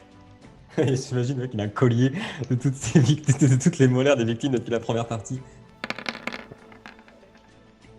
Bim. Ok. Ouais, non, Vous- ouais, ça va. Vous voyez Naya qui en effet fout des coups avec son bâton très très fort, pète la mâchoire d'un des squelettes, en pousse un autre, mais essayait surtout de se faufiler, fait un vieux bond, traverse la barricade de fortune d'Albarad et pour se mettre à son niveau. Derrière, Blumen et tous nos amis, Barbarta aussi, sont en train aussi de charger, de combattre, de foncer dans le tas de ces morts vivants pour se frayer un chemin. Je laisse une courte action à Dragan avant qu'il se passe un événement très important. On se casse en luge. Vous savez que j'aime la luge en plus. Je t'écoute, Dragan, une action courte par contre. Pardon, ouais. Du coup, je prends ma lance et je suis le trajet de Naya, quoi. Et D'accord. je dis aux autres de me suivre, quoi. Et j'écarte Sans les... Ouais, ouais. J'y vais, je traverse. Ok. Je veux bien, s'il te plaît, dextérité plus bagarre, et les autres te suivent en effet. Ils te suivront aussi. Ça va y avoir du monde dans cette barricade de fortune. J'ai invité personne, moi. J'imagine bien. Ouais, c'est ma barricade. 7, s'il te plaît, Dragan. J'imagine bien Galiad se lever et faire « Ah non. En plus, maintenant, il a enlevé tous ses C'est ressentiments. mon Ah, feu. Non. Vous avez pas compris un truc. Non. Oh, j'ai vu un 10, c'est... Oui. Bah, mieux que ça, vous voyez donc Dragan qui saute par-dessus avec avec sa lance déboîté complètement, soulever la tête du squelette ça qui chargeait vers la barricade, qui se décroche, sauter au-dessus de Naya, atterrir derrière et se remettre avec sa lance.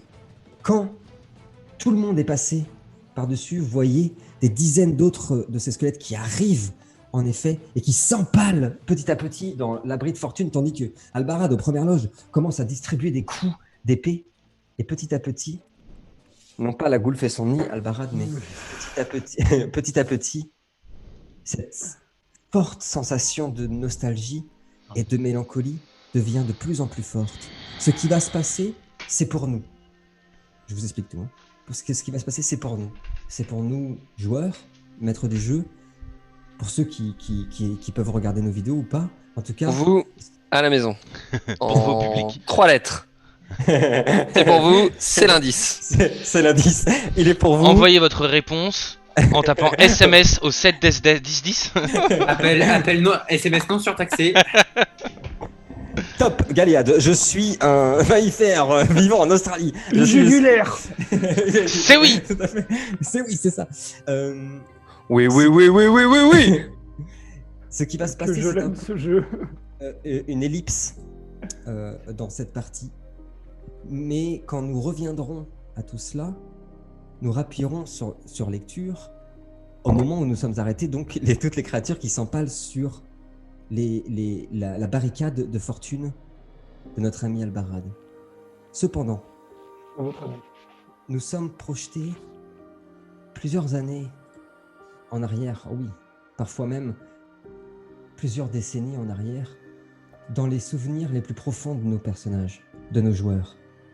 Je tiens, avant de vous emmener avec moi dans un voyage dans le passé, à la découverte du passé de nos personnages, je tiens à rappeler pour tout le monde que je n'ai fait que romancer ce qu'on m'a offert avant l'épisode 1. Ça, c'est étonnant. Le premier voyage nous emmène à Agdasha, une cité du Nadir, le 12 juin 1263. Oh, c'est un bond dans le passé. Regarde-moi cette magnifique cité du Nadir. La cité s'est embaumée d'un voile chaud et humide. L'été vient peu à peu enrober la belle cité noire de son insouciance certaine. Nous suivons un jeune enfant de 7 ans qui déambule dans la cité. Je vous mets cet enfant tout de suite. Nous suivons un jeune enfant de 7 ans qui déambule dans la cité à travers les vendeurs de fruits et d'encens. Il est plein de vie. Il plonge parfois ses mains discrètement dans les sachets de grains et s'enivre du parfum des gens d'âme et des saveurs cosmopolites qui sont ici extraordinaires. Et ce qu'il aime par-dessus tout, cet enfant, c'est son vendeur de loukoum, Hakim, qui lui laisse toujours un peu plus qu'il n'adore. Puis l'enfant pénétra dans l'immense église du Dieu universel. Il n'était pas croyant, non, mais rêvait tant d'un jour avoir une sœur ou un frère, qu'en ce jour particulier, il décida d'adresser une prière au Dieu. Qui sait, allons savoir. C'est Galéade, et aujourd'hui, c'est son 7e anniversaire. Avant que je n'appuie sur lecture, dans cette étrange église du Dieu universel, pour, semble-t-il, une petite difficulté d'interprétation, je m'en excuse tout de suite. Galéade est assis... sur les genoux de curé, bravo, ça commence déjà. Galéade est assis Sur le genou du curé. dans cette église. Il est seul. Adresse une prière au cas où, on ne sait jamais.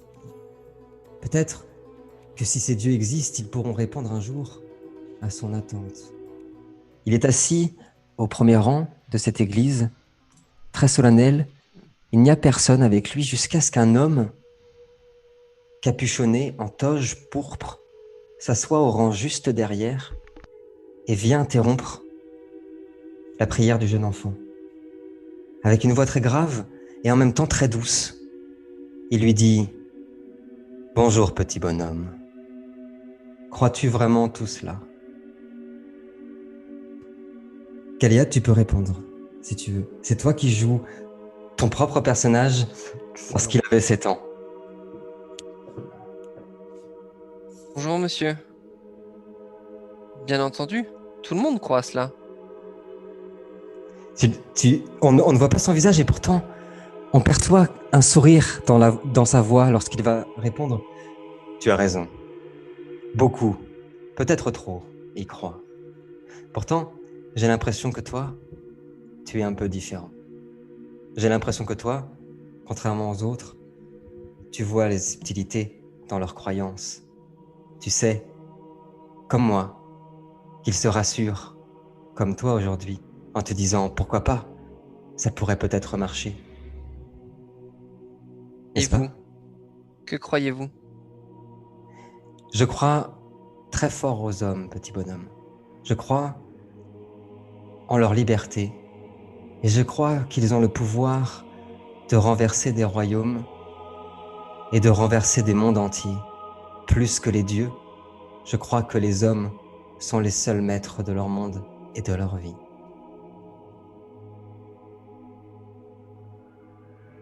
C'est ce que me dit ma maman. Alors ta mère est très sage et tes parents doivent être très fiers de toi, petit bonhomme. Oh oui, monsieur.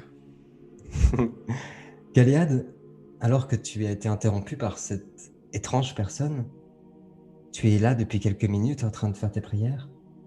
Tu remarques sur le cadran de l'église, cadran solaire d'ailleurs, que tu es en retard pour le dîner ce soir.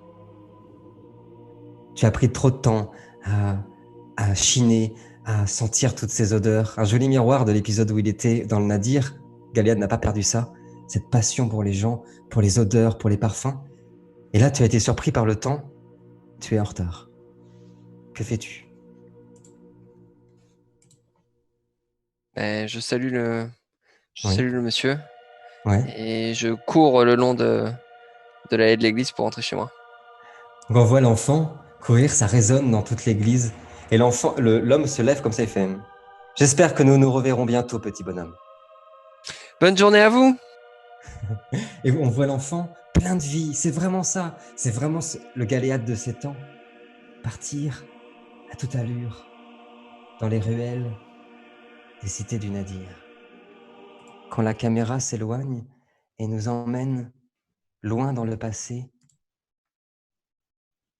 chez notre ami Dragan. Nous partons, mes amis, dans l'immensité des pics de glace de la forêt de Volinia, le 1er juin 1276. Dragan a installé un camp au sommet d'un pic rocheux, le temps d'une pause. Le voyage a été long et éprouvant. La forêt de Volinia est immense et regorge de dangers, mais il sait que ce qu'il est venu chercher se trouve non loin maintenant. Il peut déjà sentir sa présence. Le jeune Shadi vient de fêter il y a quelques jours ses 18 ans, seul au milieu de nulle part. Et tandis que le feu crépite, il se souvient peu à peu de sa mère. Dragan, quand tu seras prêt, nous t'écouterons. C'était un soir de mai, maman. La maladie avait déjà emporté tous ceux que l'on aimait. Tous ceux qui avaient fait ma vie. Et puis tu te mises à tousser, toi aussi. Tu avais beau dire que tout irait bien, je savais, tu sais, que ça n'irait pas, que ça n'irait plus. Je le voyais dans tes yeux, maman, car tes yeux ne mentaient pas.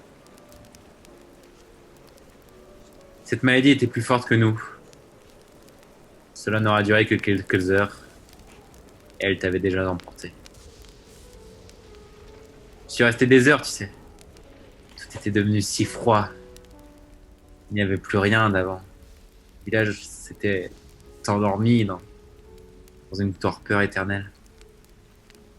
Ta main était devenue froide, froide comme la glace. Et dans tes yeux, maman, il n'y avait plus aucune étoile. Il n'y avait plus le feu de l'univers. Elle avait tout pris. Elle m'avait tout pris. Elle avait même éteint le phare des nuits.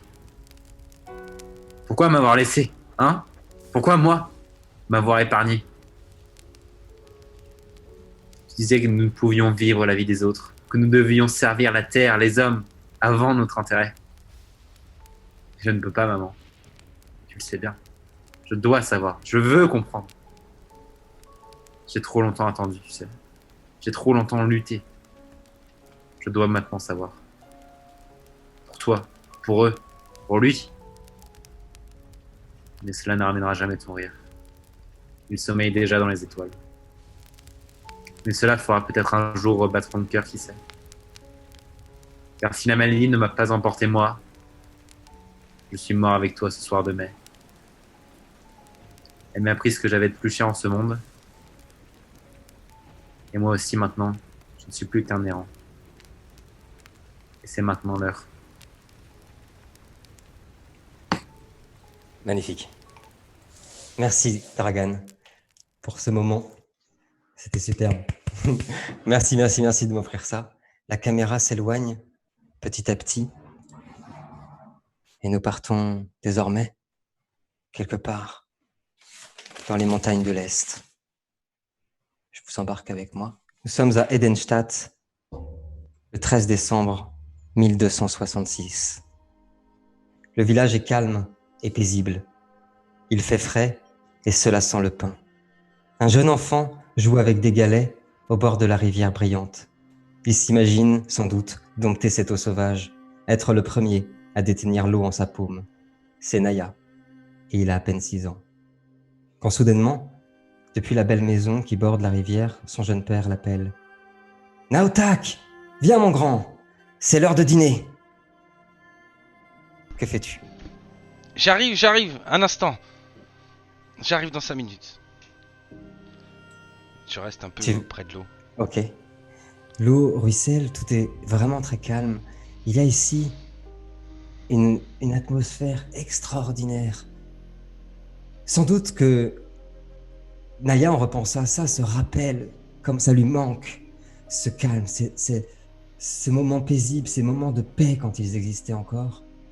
Et aussi le temps d'avant où manier cette eau, pouvoir la maîtriser, était un rêve.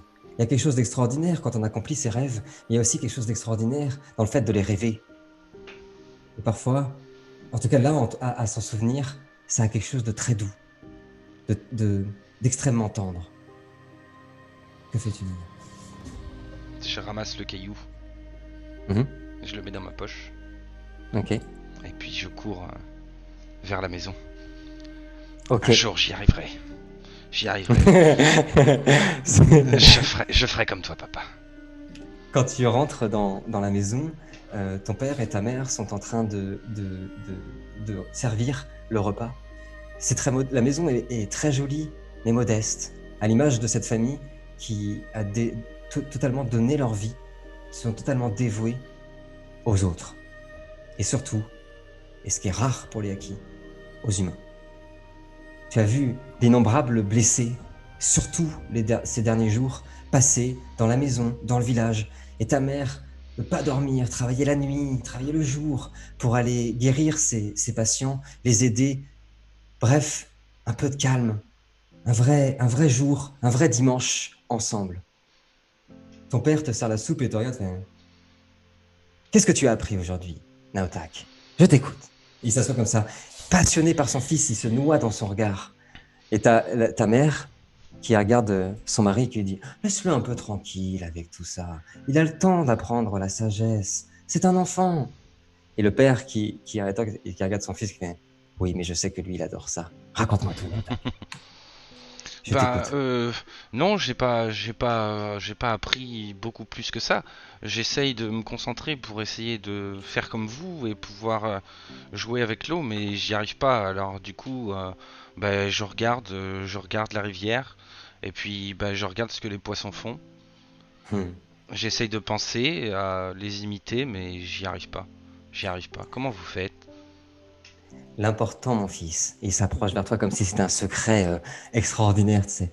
Il te tient la main. L'important, mon fils, c'est de ne pas essayer de reproduire ce que nous faisons nous. C'est de trouver ton propre chemin. Tu sais, quand nous avions ton âge avec ta mère, nous étions bien incapables de faire la moitié des choses que tu fais ou de voir la moitié des choses que tu as vues. Oui, mais moi, ce que je veux faire, je veux faire comme vous. Quand je serai grand comme vous, je veux que vous m'appreniez tout. Et après, je pourrais aussi aider les gens et faire en sorte qu'ils se sentent bien, qu'ils soient pas malades. J'aimerais faire comme vous.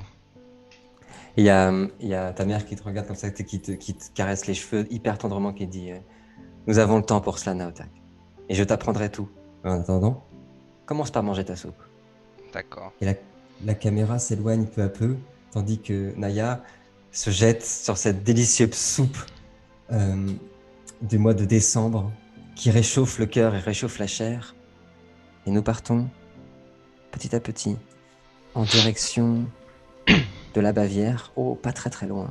Pas très très loin.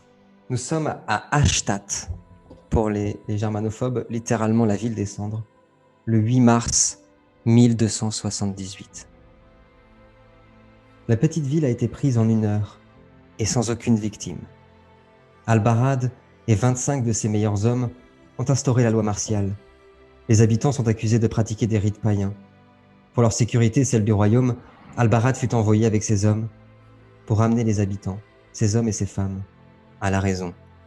Encore une idée obscure de ces rois et de ces princes qu'Albarad aura toujours eu du mal à comprendre. Cependant, il exécute les ordres qu'on lui a donnés, non sans se poser des questions et non sans se questionner. Tout est très calme et la soirée est douce.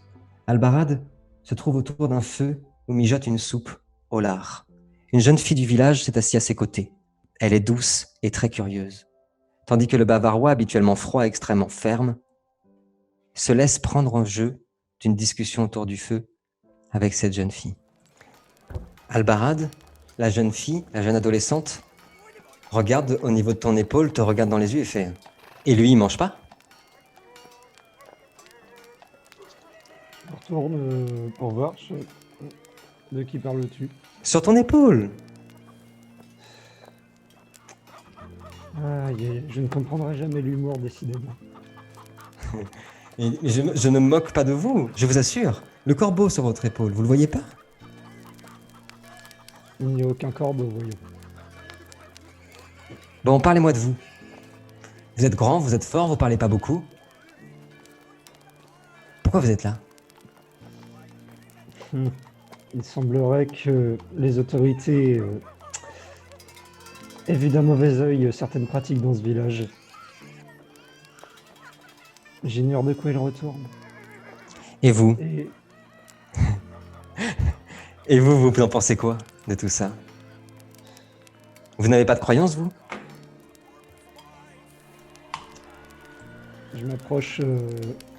je m'approche d'elle doucement et je ne suis pas un fervent croyant de l'église.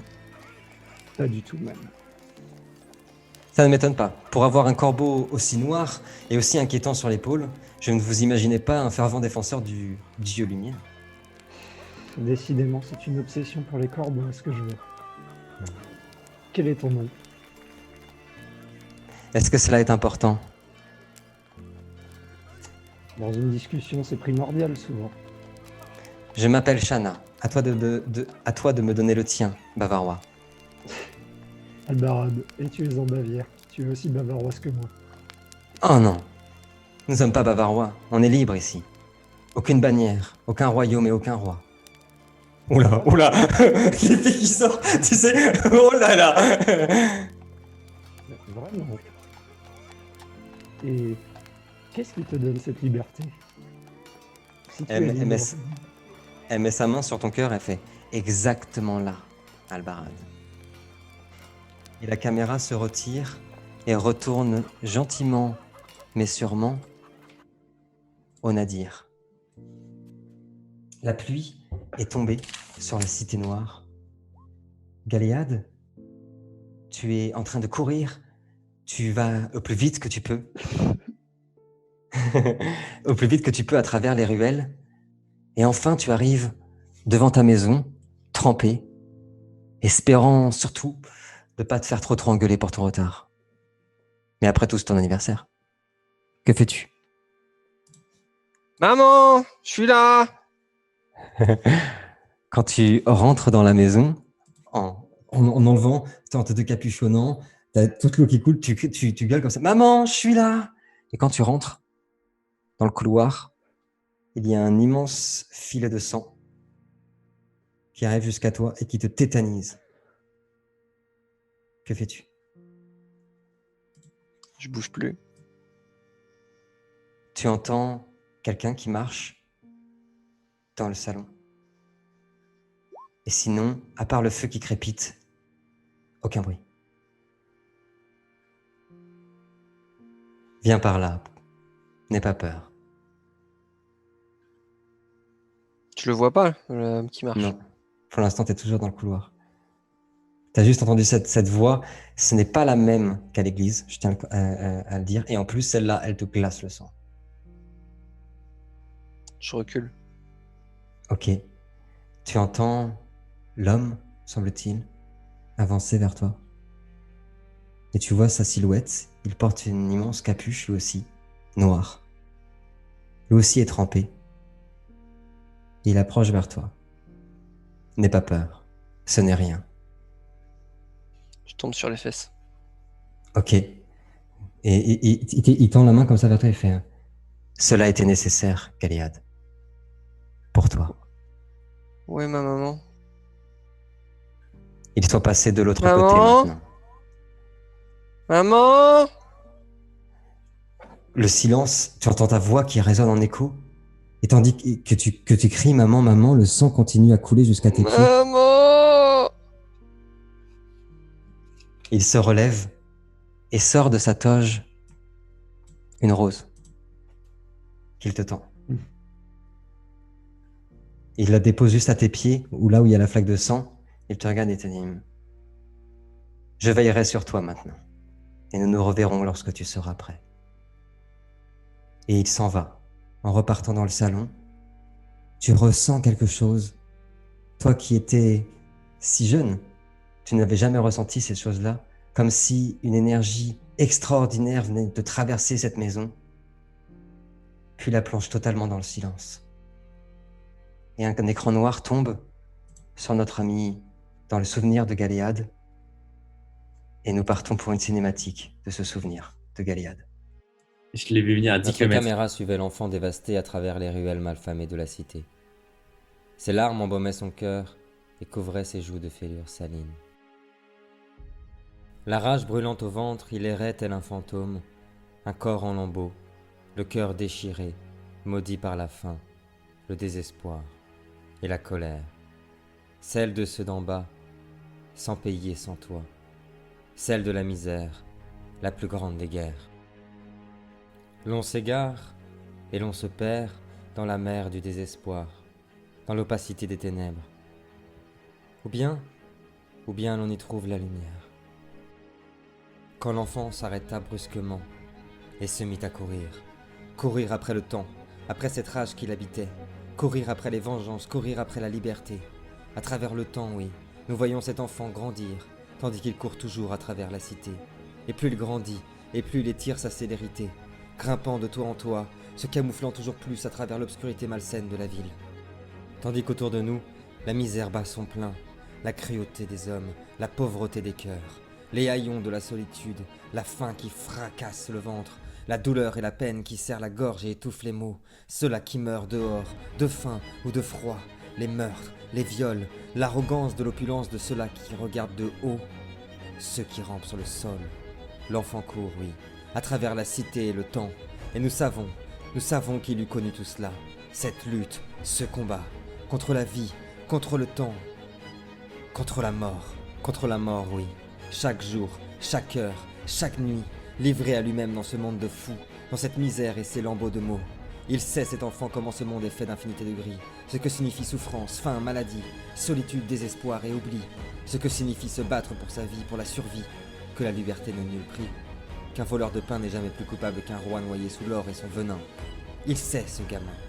Il n'y a plus d'amour dehors, dans les égouts et les cruels de la nuit, que dans le cœur des sans-patries.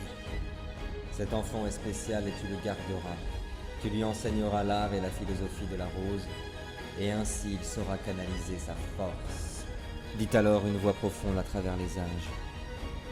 Quand enfin la caméra s'arrêta sur le jeune homme devenu adolescent, tapi dans l'ombre et tenant une dague brillante dans la main et une rose dans l'autre, s'approchant dans le silence de la nuit, avant d'asséner un coup rapide mais violent à la gorge d'un noble qui dans son orgueil s'était assoupi.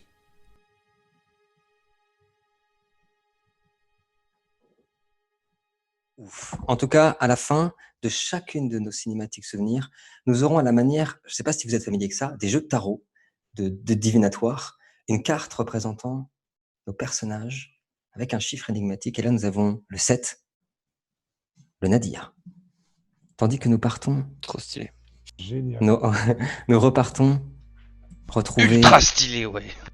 notre ami Dragan. Oh, stylé. C'est le mec. Over stylé. Beaucoup trop stylé. Pardon. Fucking bullshit stylé. Mais Finish him. J'adore le principe du tarot, là, des cartes. Ouais, grave. Elles sont trop belles les cartes de tarot. elles sont jolies les cartes. Puis j'adore ça, j'adore les tarots. J'en ai plusieurs à la maison. J'adore les illustrations de tarot. Je trouve trop beau. Bref, nous repartons au campement, au camp suspendu de Dragan, qui était plongé dans ses souvenirs, qui nous a parlé, qui nous a partagé les souvenirs de sa mère. Dragan, un vent vient de souffler à travers la montagne venant des forêts. Tu l'as ressenti, il est froid, glaçant. Il semble même susurrer des mots. Il semble t'appeler. Viens là, toi que je ne peux dévorer. Et il s'arrête comme ça. C'est l'heure. Que fais-tu, Dragan?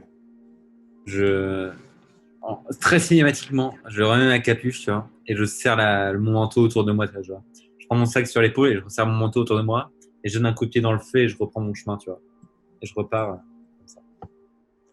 Nous voyons Dragan faire exactement ce qu'il nous a décrit, éteindre son feu, passer d'un moment de mélancolie totale, de tristesse aussi, de ce souvenir déchirant, soudainement se raidir, redevenir implacable, savoir où il va, savoir pourquoi il est là, se retourner vers la caméra, plonger son regard dans la caméra. Nous voyons tout, comment il est déterminé, il veut savoir, avant de partir sur le chemin et avoir le droit lui aussi à une cinématique.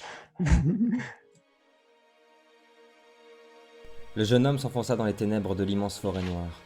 Le vent glaçant s'était levé en même temps que l'obscurité qui régnait ici en seul maître. Mais rien ne pouvait l'arrêter, je crois. Il fallait qu'il sache. Il fallait qu'il sache, oui, qu'il voie ce qui avait provoqué tout cela. Et nul ne pouvait l'en empêcher, ni les larmes, ni les peines qui, comme à la porte des enfers, martèlent ses coups de poignard dans le cœur. Plus il avançait et plus la forêt s'habillait du voile des nuits sombres. Les arbres étaient tous morts ici, et les cadavres des animaux purulents reposaient sur le sol profané par centaines. Des esprits noirs entourèrent très vite le jeune Shadi, et lui murmuraient des songes cruels, des murmures en langue noire, incitant les mortels à rejoindre la grande nuit. Quand il l'aperçut enfin, l'arbre noir, le chêne maudit, trônant sur son trône de crâne et de sang, il drainait la vie pour se défaire de son monde de ténèbres. Sa force et son énergie étaient sans pareil, tandis que des nuées de mouches s'échappaient de son écorce putride. Les rumeurs et les légendes étaient vraies. Le mal s'était réveillé à l'est et l'arbre avait provoqué la première vague de maladie noire qui eut décimé sa famille. Soudainement, les branches du chêne noir se mirent à se mouvoir et des échos de l'éternité, l'arbre poussa un gémissement terrifiant.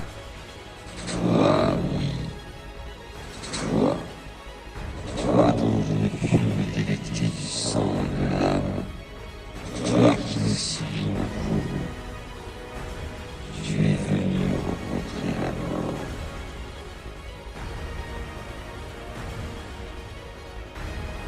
La forêt tout entière se mit à vomir un flot terrifiant d'âmes errantes et de créatures monstrueuses. Le jeune Shadi empoigna son arc et courut à travers la forêt pour échapper au courroux de l'ombre. Il fut le tout premier à le voir, à savoir que l'ombre à l'est du monde s'était réveillée.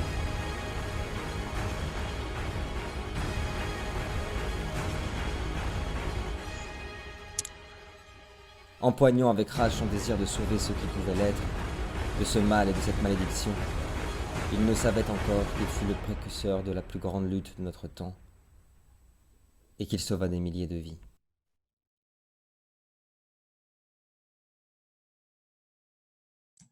Une nouvelle carte, le numéro 5. Ah, j'ai perdu ma souris. La dualité. Oh. Une dualité avec un dragon. Étrange. Tandis que nous partons. Alors là, par contre, je garantis rien pour la survie de mes yeux. Nous partons. Nous repartons dans l'Est. Rencontrer Naya. Naotak. Le vrai nom de Naya. Ça fait un peu Nanook. Hein. Hop. Naya, vous venez de finir de manger. Tu as fini ta soupe. Quand ta mère vient vers toi, te dit « Allez maintenant, Naotak, tu as assez joué. Au lit, allez viens !» Et elle te prend dans ses bras et t'emmène dans ta chambre. Je sais, mais tu auras tout le temps demain, Naotak. Je veux bien, mais alors, raconte-moi encore une de tes opérations. Elle s'assoit comme ça, donc elle te met sur le lit. D'accord. Comment tu l'as soigné, le soldat d'hier? Comment t'expliquer avec tes mots qui sont si doux? Lorsque j'appose mes mains sur ces hommes et sur les soldats que tu as vus, j'utilise une magie particulière que ne nous apprennent pas les membres de notre clan. C'est pour ça que nous sommes partis. Tu sais que nous ne voyons que très rarement notre famille. Je sais que ta tante Owari te manque, mais il était important pour nous de partir car la magie que nous utilisons est appelée la Hava. Et les membres de notre tribu la pensent dangereuse. Et lorsque je... Pourquoi elle est dangereuse alors qu'elle soigne les gens? Parce que certains membres de la tribu, dont ta tante, Naotak, disent que cette énergie peut être corrompue par les pensées qui peuvent parfois être mauvaises des hommes. Je te l'ai déjà expliqué. Il y a parfois des hommes qui peuvent avoir des pensées ou des actes dangereux, tu le sais. Oui. Eh bien, nous, lorsque nous apposons nos mains, nous essayons de canaliser cette énergie dans le sens la plus pure et la plus bienveillante qui soit. Pour nous, ce courant est avant tout la source des pensées les plus belles et les plus pures des hommes. Comme toi, quand tu joues près de cette rivière. Jamais tu ne penserais du mal, jamais tu ne penserais faire du mal à ces poissons que tu vois dans la rivière. Mais non. Eh bien, c'est exactement cette énergie que nous utilisons. Comme cette rivière, elle coule. Et nous pensons avec ton père, pertinemment, que tout comme cette rivière, nous faisons partie d'un tout, où nous sommes à la fois le flux de cette rivière et chaque goutte de cette rivière. Tu comprends, Naotak? Oui, je comprends. Bien, mais ces choses-là sont pour les grands pour l'instant. Tu es trop curieux et tu la vois sortir un vieux livre, un livre qu'elle te lit tout le temps. Ton histoire préférée avant de dormir. C'est toujours la même. C'est l'histoire du cerf de l'hiver. L'illustration a été dessinée par ta mère elle-même. Et c'est un cerf magnifique, un cerf blanc sur la couverture. Dans les forêts du Nord, petit Naotak, allonge-toi Naotak, lâche prise. D'accord. Dans les forêts du Nord vivait un cerf. Ces bois, comme son cœur, étaient faits de la matière des rêves. On le disait fort comme son père, courageux et sans peur. Et elle te caresse les cheveux, comme pour te signaler que, comme le petit Naotak. Quand soudainement, au loin dans le village, nous entendons des cris, percer le silence de cette nuit, de cette soirée, des hurlements, déchirant le calme de la soirée. Et tandis que Naotak s'est relevé comme ça et a regardé sa mère, un écran noir tombe petit à petit. Vous êtes prêts? Alors, on y va. Les sabots infernales de l'Inquisition soulevaient la terre partout dans le village. Ces cavaliers infernales encerclèrent les villageois, massacrant ceux-là qu'ils trouvaient sur leur passage, et obligeaient les habitants à se réfugier dans leurs maisons, tandis que des soldats jetaient des torches brûlantes sur les habitations. Les cris animaux des Bavarois résonnèrent dans toute la vallée. Galvanisés par le feu ardent, ils étaient devenus des bêtes immondes, violant les femmes, massacrant les vieillards et les enfants. Le roi Willem II en personne fit couler le sang, et s'extasiait des gorges tranchées des plus jeunes acquis. Et il criait sans cesse « Brûlez-les jusqu'au dernier! Brûlez tout !» Lorsqu'à la porte de la maison du jeune Naotak, l'enfer vint frapper 3 coups. Kamek, le père du jeune Aki, ouvrit la porte tandis que des inquisiteurs en armure lourde pénétrèrent dans la demeure et tuèrent le jeune père. La mère de Naya prit l'enfant par les épaules et lui ordonna de se cacher, puis retira une latte du plancher pour que l'enfant s'y faufile, avant de rejoindre l'entrée de la maison, qui était déjà mise à sac. Elle tomba à genoux, devant l'horreur du corps sans vie de son âme sœur. Le roi pénétra dans la maison à son tour, tandis que le village brûlait, et s'adressa à son fils, dont il avait ordonné la présence.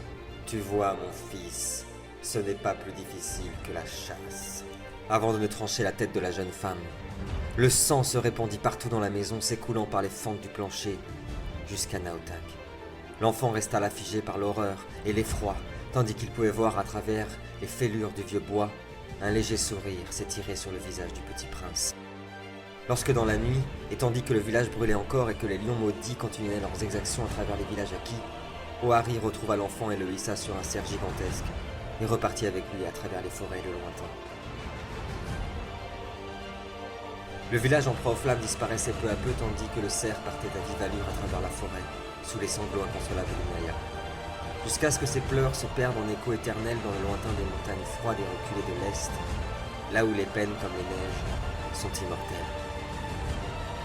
Et si le temps pense à certaines plaies, le froid du long hiver gela la pire des peines, comme une cicatrice ouverte. Naya revoyait à chaque méditation, chaque nuit, en chaque songe, le sourire de ce prince du même âge que lui, devant l'horreur des corps brûlés et mutilés par la haine.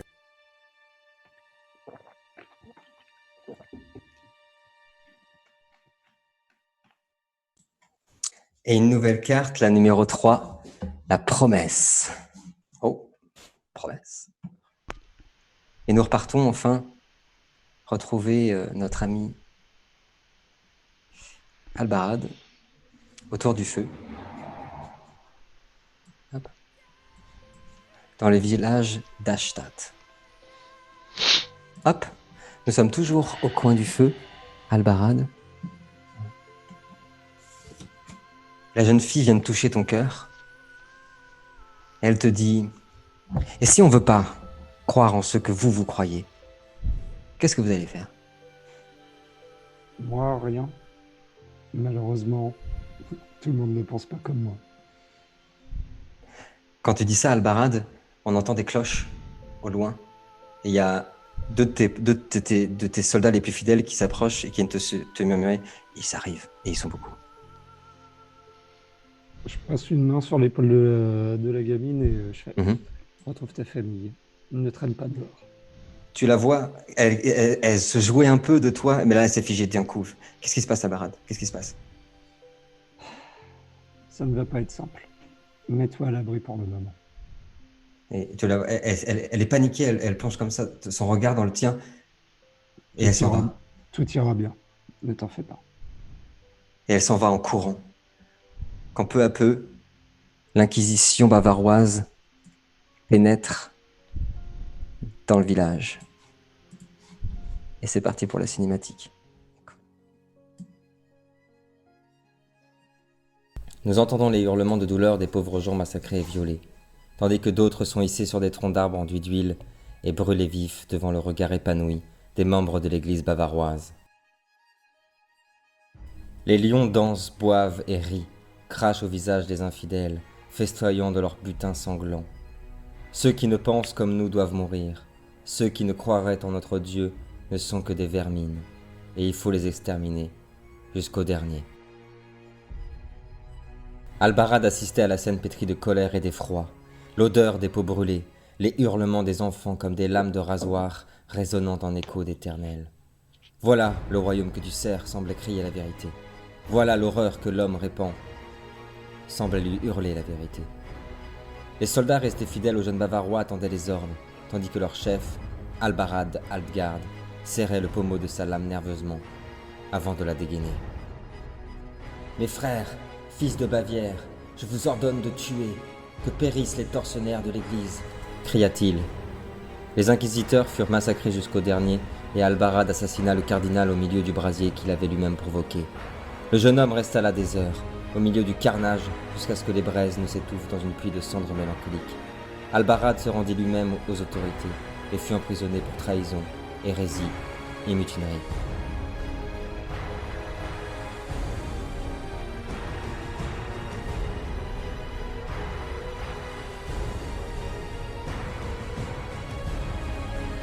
La suite, vous la connaissez, oui, mais ce jour-là résonne encore en ma mémoire comme le tout premier. Le premier jour où je brisa mes chaînes, le dernier jour de ma vie d'obéissance. C'est à partir de ce jour, je crois, que le lion mourut et que le loup naquit.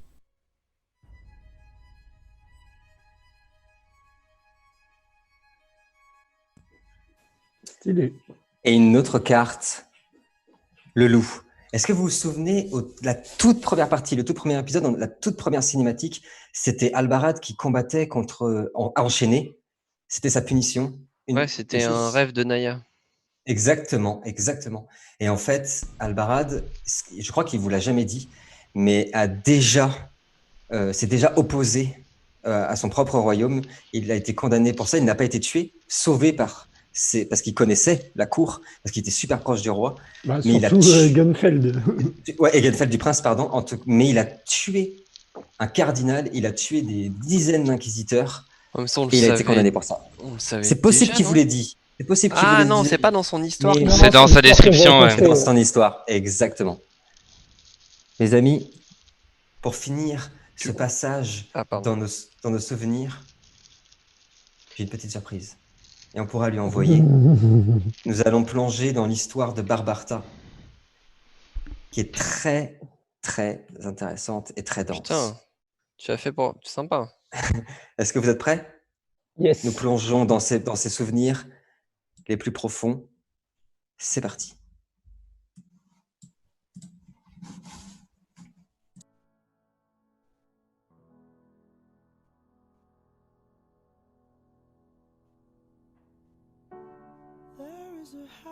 C'était il y a 30 ans de cela. La plupart d'entre vous n'étaient pas encore nés. Cela faisait plusieurs semaines que je n'étais pas rentré à la maison. Comme tous les hommes du royaume, je fus appelé à l'est pour contenir la vague d'Alguise. Des semaines de combat qui m'avaient énormément épuisé.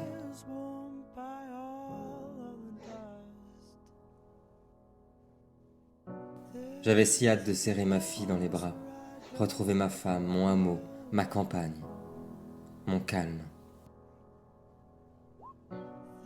Mais quand j'arrivais enfin au hameau, les fermes étaient en proie aux flammes et un gigantesque nappage de fumée inondait le ciel. Je courus à la hâte vers notre maison, qui était dévorée par les flammes, défonça la porte et tenta de retrouver ma femme et ma fille. Elles étaient là, oui, enlacées, dans l'éternité. Mais il ne restait d'elles que des morceaux de chair calcinée. Je me rappellerai toujours de l'odeur, oui, de ma Aewin enlaçant sa mère. Les flammes eurent tout consumé, oui, excepté l'ours en peluche de ma fille et un bijou de ma femme, comme pour me défier, comme pour me rappeler l'éternité de souffrance d'un vivant sans cela qu'il aime, qui serait bien pire que n'importe quelle mort.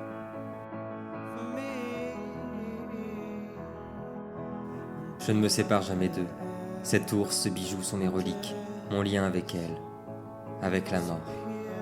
Les soldats d'Alguise les avaient traqués jusqu'à la maison comme des bêtes. C'est ce que nous avons tous en commun. Nous sommes morts. Plus morts que vivants, oui. Ce n'était pas le destin. C'était la folie des hommes. La cruauté des hommes. Elle s'appelait Aewin et elle était étoile du matin. Elle s'appelait Ewan et elle était mon tout et ma moitié.